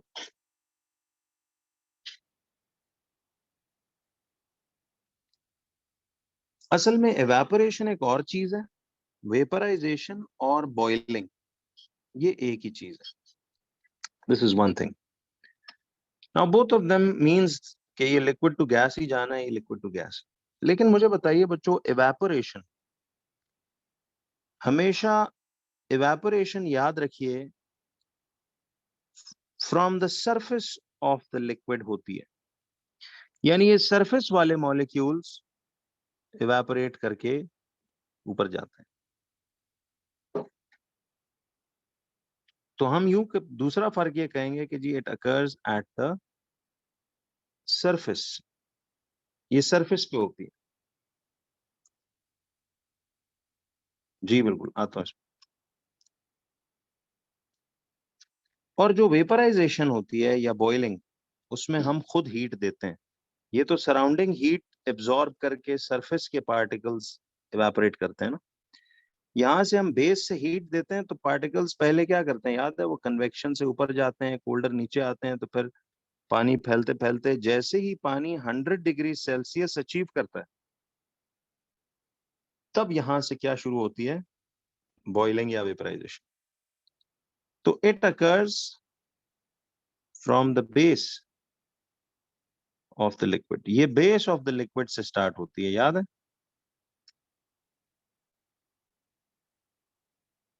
तीसरी बात कि ये जो इवेपोरेशन है, it occurs at the surrounding temperature, जबकि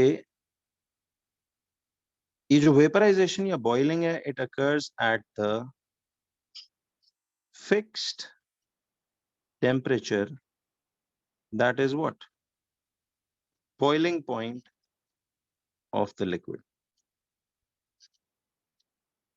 ये भी केमिस्ट्री में हम करके आए हुए। डेफिनेशन क्या है जी, इवेपोरेशन की जो अब आप प्रॉपर डेफिनेशन लिखेंगे वो ये है, इन्हीं पॉइंट्स को जोड़ के, तीनों बातों को, कि it is a process in which a liquid is converted into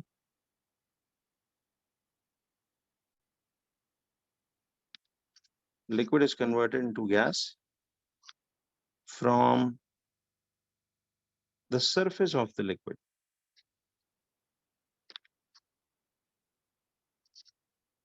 at the surrounding temperature. At the surrounding temperature. जी जी, पीडीएफ में सब कुछ है, इनके अलावा एक्स्ट्रा डिटेलिंग भी है जो कि हमने नहीं करनी। अब जो जो चीजें मैं छोड़ता जा रहा हूँ ना इस वक्त, इसलिए मैं सब लिख रहा हूँ, देखें आपके सामने। तो वो इसीलिए है बिकॉज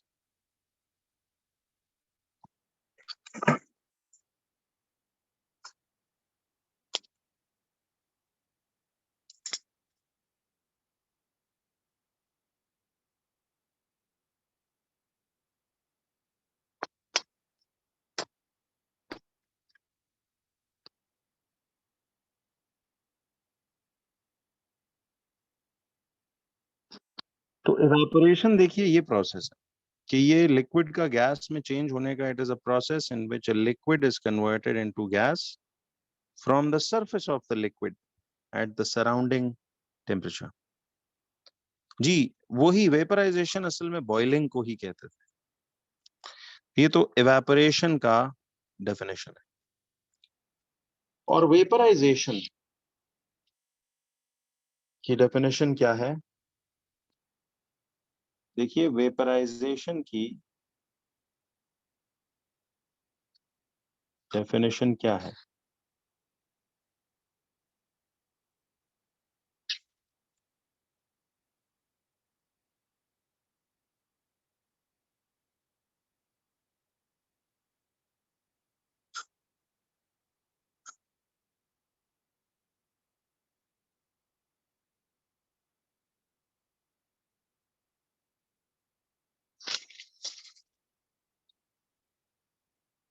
अच्छा बच्चों, वेपराइजेशन की डेफिनेशन क्या होती है। वेपराइजेशन हम कहते हैं it is a process in which a liquid is converted into gas। अब वेपराइजेशन या बॉइलिंग ये एक ही बात है। तो it is a process in which a liquid is converted into gas from the base of the liquid at a fixed temperature that is boiling point of the liquid. ये इसकी proper definition है। क्यों बच्चों?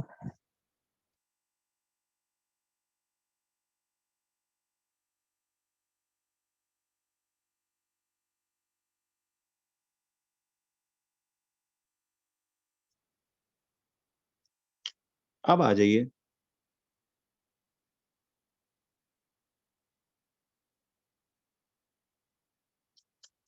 कि what are the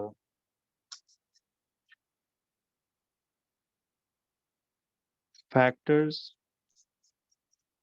affecting the rate या speed of evaporation. What are the factors affecting the rate or speed of evaporation? जी बिल्कुल, ये ऐसे ही फील होता है पहले किया हुआ, बिकॉज ये सब हमने केमिस्ट्री में बातें की हुई हैं। बस थोड़ा सा इसको समझे, थर्मल का हिस्सा था इसलिए करा रहा हूँ। तो देखिए, देयर वाज रीजन। मैं हर चीज जो आपको शुरू से बोलता आ रहा होता हूँ ना, उसकी वजह होती है। वो थर्मल से पहले ना लोगों को लग रहा था शायद कि यार पता नहीं 6 चैप्टर हैं, पता नहीं कब खत्म होंगे, पता नहीं कैसे होंगे, पता नहीं क्या मुश्किल होगी। तो आप लोगों ने, चूंकि पिछले सालों में ना आपके असल में दिमागों में वो डर बैठा हुआ है जो O1 O2 में बगैर बेस पढ़े हम शुरू हो जाते हैं, तो फिर जाहिर है फिर वो चीजें मुश्किल लगती हैं। अब ये देख लें, मजाक है ना? क्या ख्याल है?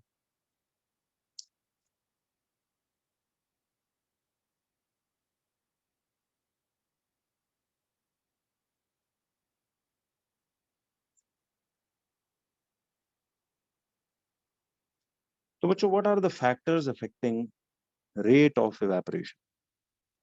रेट कहते हैं स्पीड। क्या लगता है आपको वैसे, अगर हमने इवेपोरेशनल रफ्तार बढ़ानी हो तो क्या क्या चीजें बढ़ाएं? पहला है सराउंडिंग टेम्परेचर, क्या नहीं?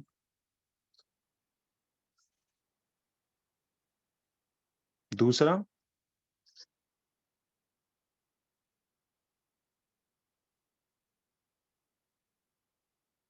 Surface area of the liquid exposed to the surroundings.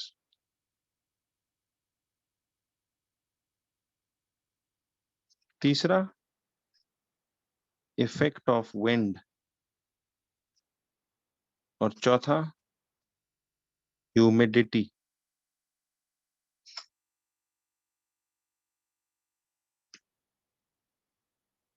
चौथा ह्यूमिडिटी।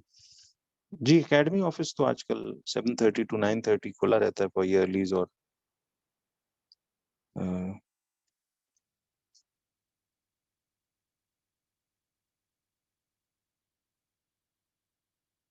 बाकी उसकी इंशाल्लाह जो ए लेवल्स के लिए वो मैंने बुलाना था ना आपको काउंसलिंग के लिए, वो 25 जून के बाद इंशाल्लाह मैं आपको वन ऑन वन ऐसे बुलाता रहूंगा। जी बिल्कुल ऐसे ही।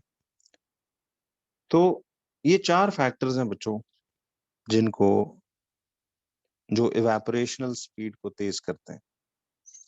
अच्छा, वैसे क्विक सा मुझे आप बताएं, आपका सेंस क्या कहता है? अब देखना आपका वो सेंस बना होगा, जितना देखिए सराउंडिंग में गर्मी ज्यादा हो उतना इवेपोरेशन ज्यादा होगी from the lakes, seas and oceans, या उतना कम? उतना ज्यादा होगी। See you already know it, बिल्कुल सही है। फिर बताइए, surface area of the liquid जितना हम ज्यादा होगा, देखिए एक स्विमिंग पूल और एक समंदर, इवेपोरेशनल स्पीड पर सेकंड कहां से ज्यादा पार्टिकल्स इवेपोरेट करेंगे, समंदर से या पूल से? क्योंकि इवेपोरेशन सरफेस पे होती है, माइंड इट, इवेपोरेशन सरफेस पे होती है, तो सूरज पूल को भी उतनी हीट दे रहा है और समंदर को भी, तो सरफेस एक्सपोज समंदर की ज्यादा है, तो उससे इवेपोरेशन ज्यादा होती है। इसीलिए देखिए जो क्लाउड्स हैं वो एक्चुअली, क्लाउड्स ज्यादातर बड़ी वाटर बॉडीज से क्रिएट होते हैं। ठीक, क्यों जी? अच्छा, आप जरा बताइए कि, तो बिल्कुल सही कह रहे हैं आप, surface area of the liquid expose to the surroundings जितना ज्यादा होगा उतना इवेपोरेशन स्पीड तेज होगी। ये मैं वैसे आपसे फिलहाल आपका कॉन्सेप्ट पूछ रहा हूँ, मैं लॉजिक देता हूँ पूरी। विंड का क्या इफेक्ट होगा? देखिए एक जगह पे स्टिल एयर है, कपड़े, गीले कपड़े आप लटकाते हो बाहर, एक जगह स्टिल एयर और एक जगह विंडी डे है। विंडी डे पे कपड़े सूखने का स्पीड ज्यादा होगी या स्लो?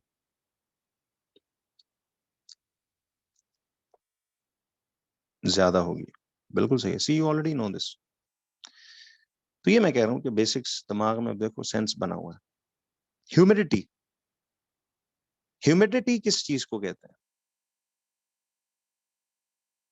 ह्यूमिडिटी हम amount of moisture in the air को कहते हैं। Humidity amount of moisture in the air को कहते हैं। बताइए यार, जिस दिन ह्यूमिडिटी या नमी जिसे उर्दू में कहते हैं, बिल्कुल सही है, नमी जितनी हवा में ज्यादा हो, स्पीड ऑफ इवेपोरेशन उतनी स्लो हो जाएगी या तेज? आपका सेंस क्या कहता है? जबरदस्त, गुड यार, इसका मतलब आपको पहले ही पता है। तो ऑलमोस्ट सबका जवाब बिल्कुल दुरुस्त है, कोई एक भी अभी तक गलत नहीं आया। ठीक है, स्लो होती है, वेरी गुड। आप जरा देखिए, तो ऑलरेडी आपको पता है, देखिए कि सराउंडिंग टेम्परेचर, जितनी सराउंडिंग में ज्यादा गर्मी होगी, वेट क्लोथ्स उतना जल्दी सूखेंगे। Surface area of the liquid जितना ज्यादा एक्सपोज्ड होगा टू द सराउंडिंग, उतना स्पीड ऑफ एवेपोरेशन उसमें से तेज होगी पानी की। जितना ज्यादा तेज विंड ब्लो करेगी उतना एवेपोरेशनल स्पीड तेज होगी।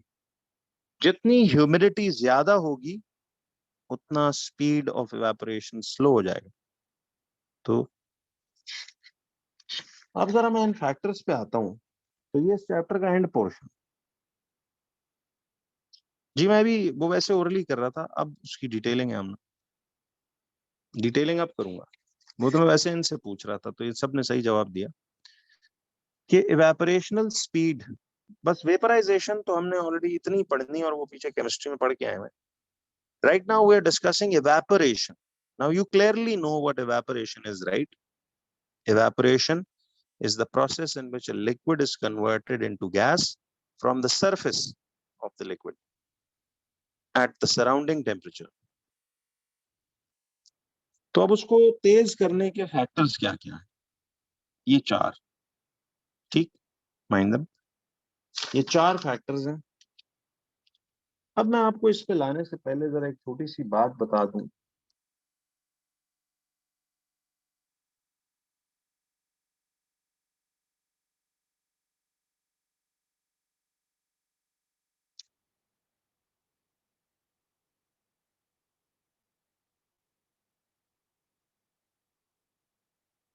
देखिए मैंने भी आपको चारों फैक्टर्स समझाए नहीं है, मैं ओरली आपसे पूछ रहा था, अब आ गया हूं मैं समझाने लॉजिक्स के साथ।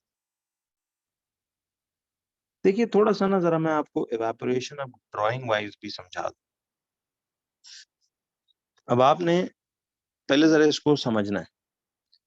मुझे ये बताइए, देखिए इवेपोरेशन में होता क्या है। ये सपोज हमारे पास वाटर है, ठीक है, ये सराउंडिंग में सपोज सूरज है जो भी इधर से इसको हीट दे रहा है, तो सराउंडिंग से हीट एनर्जी, इवेपोरेशन मुझे जरा बताइए, क्या सरफेस ऑफ द लिक्विड पे अकर होती है या base of the liquid? Surface पे। तो अब सवाल ये है,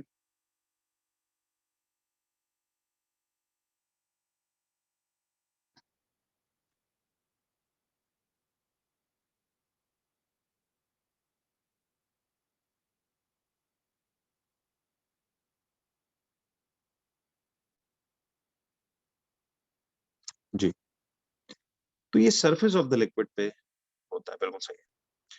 देखिए अब ये होता क्या है, जरा इसकी एक एक्सप्लेनेशन मैं जरा आपको समझा दूं, ताकि फिर जब मैं आपको फैक्टर्स बताऊं तो फिर ये इजीली हो जाए। होता क्या है कि देखिए बच्चों, सराउंडिंग से हीट एनर्जी एब्जॉर्ब करते हैं ये सरफेस ऑफ द लिक्विड के पार्टिकल्स। देखिए जो पार्टिकल्स नीचे पड़े हुए हैं, ये तो डायरेक्टली एक्सपोज्ड नहीं है ना to the surrounding heat. Evaporation surface पे क्यों होती है, कभी कोई पूछे तो ये इसलिए होती है कि ये सरफेस वाले पार्टिकल्स ही सबसे पहले एक्सपोज्ड होते हैं to the surrounding heat. You agree?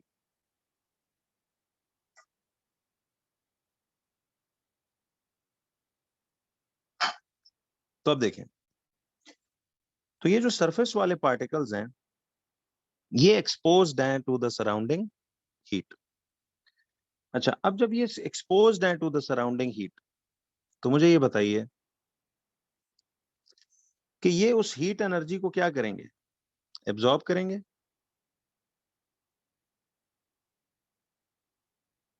और इनकी आपस की जो फोर्स ऑफ अट्रैक्शन है, उसको ये हीट एनर्जी एब्जॉर्ब करके ये आपस की फोर्स ऑफ अट्रैक्शन को क्या करेंगे, ब्रेक करेंगे ना। और जैसे ही सफिशिएंट एनर्जी ये एब्जॉर्ब कर लेंगे कि ये इनकी फोर्स ऑफ अट्रैक्शन आपस में ब्रेक हो जाए, तो ये पार्टिकल्स यहां से सरफेस ऑफ द लिक्विड को एस्केप करके ऊपर निकल जाएंगे। क्यों जी? And will convert into gas. तो एक्सप्लेनेशन ये है कि द पार्टिकल्स, अब ये चैप्टर का एंड टॉपिक चल रहा है, फैक्टर समझ के चैप्टर एंड हो जाए। तो the particles at the surface absorb the surrounding heat energy। ठीक है, surrounding heat energy, due to which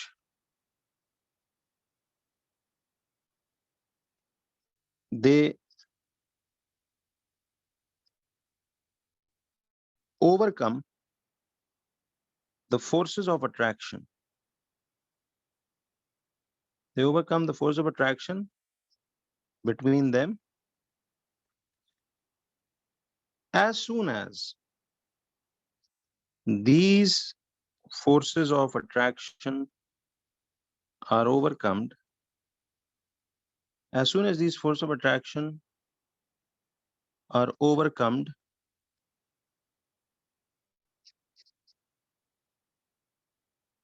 they leave the surface of the liquid. They leave the surface of the liquid, leaving behind। तो अब देखिए, अच्छा मुझे एक बात बताओ बच्चों कि ये जो मॉलिक्यूल्स अब इवेपोरेट करके हवा में चले गए, डिस्क्राइब करना, क्या ये हाई एनर्जी मॉलिक्यूल्स हैं या लो एनर्जी? बिल्कुल। देखिए ये हाई एनर्जी थे तभी तो ऊपर निकल गए ना। तो होता ये है कि ये हाई एनर्जी मॉलिक्यूल्स तो रिलीज होके निकल गए ऊपर, कैद से आजाद होके ऊपर चले गए। वो जो पार्टिकल्स पीछे रह जाएंगे, जरा बताइए ये किस किस्म के एनर्जी मॉलिक्यूल्स होंगे? ये पीछे low energy molecules left over नहीं रह जाएंगे?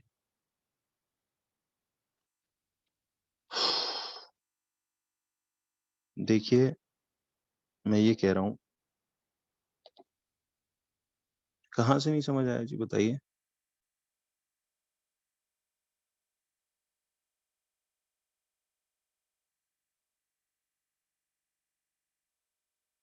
ये वाला कह रहा हूँ ना? हाँ ये डायग्राम देखिए, simple, we have done this in chemistry chapter 2। अभी तो मैं सिर्फ वैसे एक रिकॉल्स दे रहा हूँ। देखिए मैंने ये कहा कि इवेपोरेशन सरफेस पे होती है ना, इसलिए होती है कि ये सरफेस वाले पार्टिकल्स सबसे ज्यादा एक्सपोज्ड होते हैं to the surrounding heat. Yes, surrounding heat ये पार्टिकल्स एब्जॉर्ब करेंगे, ठीक है, और आपस की, वो याद है intermolecular force of attraction, उसको ओवरकम करेंगे, उस एनर्जी को यूज करके ओवरकम करेंगे। जैसे ही इनके पास सफिशिएंट एनर्जी आएगी कि ये फोर्स ऑफ अट्रैक्शन ओवरकम कर लें, ये एक दूसरे की कैद से आजाद होके इवेपोरेट करके ऊपर हवा में निकल जाएंगे। ये जो पार्टिकल्स ऊपर हवा में निकल गए, ये हाई एनर्जी मॉलिक्यूल्स हैं। यस, और जब हाई एनर्जी निकल गए तो पीछे कौन रह गए? Low energy. अब जब ये सरफेस सारी उड़ जाएगी तो ऑब्वियसली अब अगली लेयर की बारी आएगी, अब वो सरफेस बन जाएगी ना, उसके साथ भी यही कहानी होगी। इस तरह ये दरियाओं समंदरों का पानी सूरज की हीट एब्जॉर्ब कर करके इवेपोरेट करता रहता है, it keeps going up in the air, और वो ऊपर स्काई में जाके आपको पता है टेम्परेचर लो होता है, तो those vapours condense back into liquid, जो बादल बन के फिर बारिश बन के गिरते हैं। ये वो रेन फॉर्मेशन भी याद है, हम ज्योग्राफी में पढ़ते थे।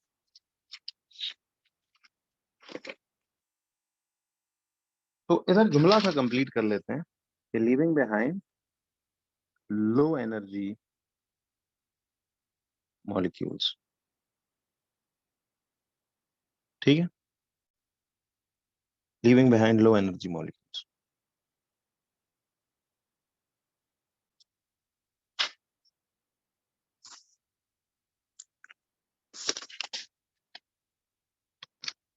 अब सबसे पहले आइए फैक्टर नंबर 1।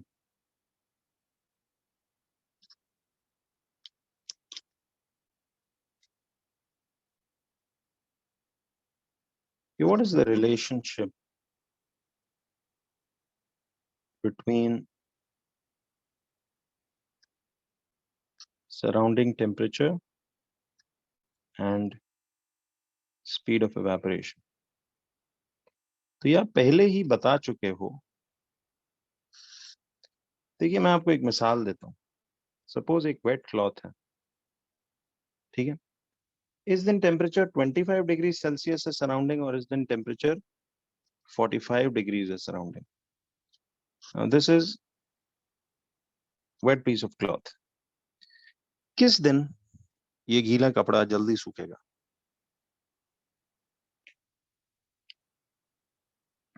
बताइए। बिल्कुल सही। इधर स्पीड ऑफ इवेपोरेशन, देखिए इस कपड़े से ये जो जितना भी वेटनेस है, सराउंडिंग हीट ये एब्जॉर्ब करेगा, और ये जो मॉइस्चर है इसके अंदर, ये चूंकि ज्यादा हीट इसको सराउंडिंग से मिल रही है, तो ये जल्दी इंटरमॉलिक्यूलर फोर्स ओवरकम करके वेपर बन के हवा में उड़ जाएगा। तो रिलेशनशिप क्या हुआ फिर? Rate of evaporation is directly proportional to the surrounding temperature.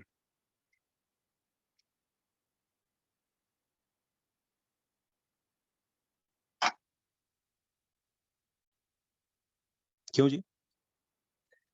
तो जितना सराउंडिंग टेम्परेचर ज्यादा होगा उतना इवेपोरेशन ज्यादा होगी। ठीक है,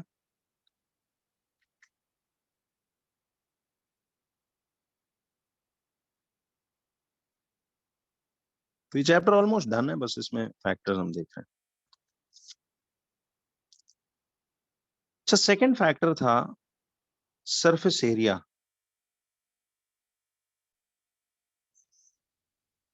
देखो यार, ये कंटेनर ए और ये कंटेनर बी है। अब टेम्परेचर, विंड सब फैक्टर्स कांस्टेंट हैं, सिर्फ सरफेस एरिया एक्सपोज्ड इसका देख रहे हैं, थोड़ा है इसका ज्यादा है। मुझे एक बात बताएं, कहां पे इवेपोरेशनल स्पीड तेज होगी?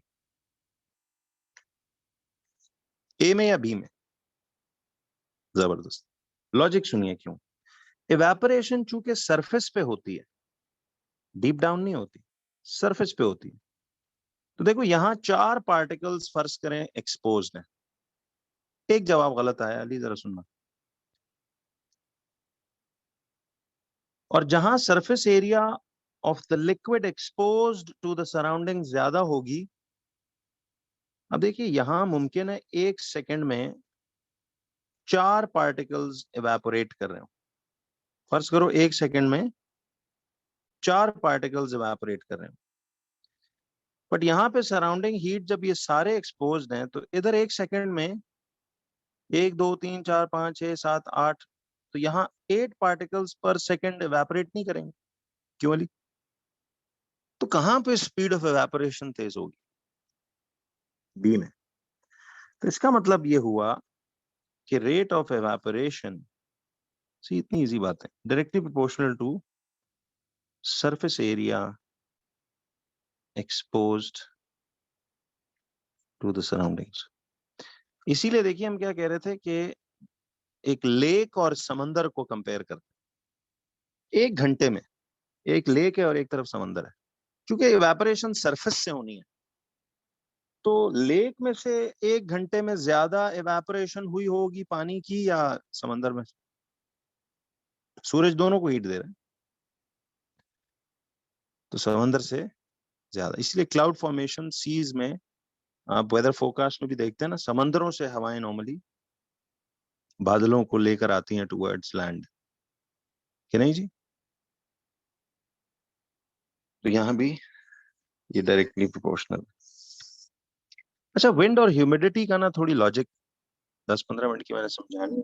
वैसे ये चैप्टर एंड हो गया, ये 2 फैक्टर्स हम इसको कल करेंगे। 5 एक मिनट जी जरा आप प्लान सुन लीजिए, अभी जाना मत जरा प्लीज। इससे आगे का हमारा प्लान क्या होगा?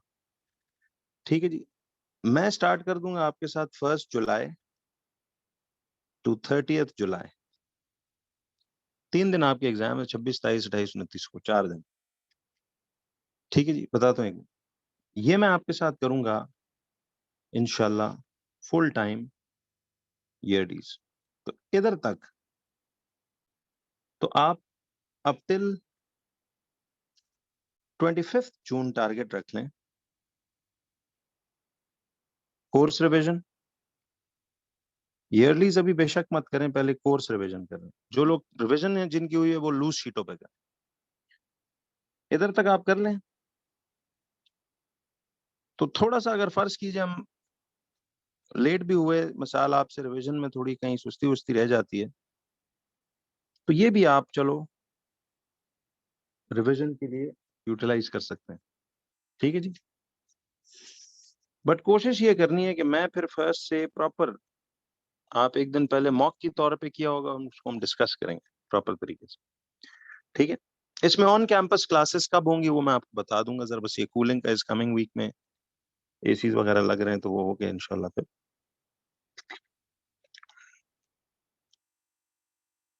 और बाकी अब ईयरलीज में ना ज्यादातर आपको प्रैक्टिस की जरूरत, ज्यादा ध्यान रखनी है। तो ईयरलीज अगर आपने नहीं ली हुई ऑफिस से आके ले जाइएगा, 7:30 से 9:30 खुला होता है। अच्छा, आप जब ये 30 जुलाई को ना फ्री हो जाएंगे एग्जाम से, तो हमने प्लान किया हुआ है कि इंशाल्लाह मिड अगस्त से, तब तक मैं आपको थोड़ा इन टच रखूंगा इन दिनों में, मतलब रिलैक्स भी होगा लेकिन इतना कि एमसीक्यू से पूरा कोर्स रिवाइज हुआ होगा। मिड अगस्त से ना जी हमारा एएस लेवल का सेशन स्टार्ट होगा। ठीक है जी, AS level session starts for all subjects. तो इंशाल्लाह आपको अब इस दफा हर सब्जेक्ट यहाँ पे अवेलेबल होगा। ठीक है जी, एकेडमी में एएस लेवल्स का मिड अगस्त से सेशन शुरू हो जाएगा, तो आपको तो स्मूथली उसमें इंशाल्लाह, जी जी लेंगे, बिल्कुल लेंगे। तो ये आपका प्लान है फिलहाल तक। ठीक है जी, अब ये जो हमने ना, ये जो मिड अगस्त से करना है, ये मतलब राइट अवे एएस का सेशन स्टार्ट होगा। रिजल्ट अगर बीच में आपका आता है, खुदा ना खास्ता कोई इक्का दुक्का सब्जेक्ट में कहीं अगर आपकी एक्सपेक्टेशन से नीचे है काम, तो फिर उसको हम, पढ़ा तो होगा जाहिर है, रिजल्ट चूंकि एमसीक्यू कंप्यूटराइज चेकिंग होती है वो जल्दी आता है रिजल्ट उसका। ठीक है जी, और जो अक्टूबर नवंबर में अपेयर करेंगे ना वो एएस इसी टाइम से शुरू करेंगे, वो इस 30 जुलाई तक अपनी फुल पढ़ाई कर लेंगे। जाहिर एमसीक्यू से उनका पूरा कोर्स रिवाइज हो जाएगा, मैथ्स का P2 P4 से रिवाइज हो जाएगा, तो उनके वो जो बाकी थ्योरी और एटीपीज हैं वो अटेम्प्ट करते रहेंगे। उसकी मैं रिजल्ट आने के फौरन बाद फिर ऐसे ऑफ एंड ऑन क्लासेस रखूंगा वीक में ना, एक आध बार एक सब्जेक्ट की हर सब्जेक्ट की एक-एक क्लास, जैसे मैथ्स की, केमिस्ट्री, फिजिक्स की एक हफ्ते में एक, अगले में दूसरी, तो वो हम थ्योरी एटीपी इस तरह करते जाएँगे। ठीक है जी? अक्टूबर-नवंबर में फिलहाल तो उन्होंने थ्योरी एटीपी दोनों का कहा है कि होगा, तो ये हम इस तरह कर लेंगे। बट आप जो अक्टूबर वाले हो वो 5-6 बच्चे ही आई थिंक, बट वो लोग एएस इसी टाइम से शुरू कर लें हमारे साथ। उनको फिर हम देखेंगे, होमवर्क्स में थोड़ी-सी ज़रा सहूलत देंगे ताकि, लेकिन एएस बच्चों ये मैक्सिमम टाइम है जिस पे स्टार्ट ले लेना चाहिए, वरना फिर आगे स्ट्रेस बिल्ड होता है। तो इंशाल्लाह आपका बहुत अच्छा होगा, आप अच्छी तैयारी रखिए। बाकी मैं तो आपके साथ हूँ, जब तक अक्टूबर तक वाला बच्चा फ्री नहीं हो जाएगा तो इंशाल्लाह उसके साथ पूरी हेल्प है। तो ये प्लान है जी।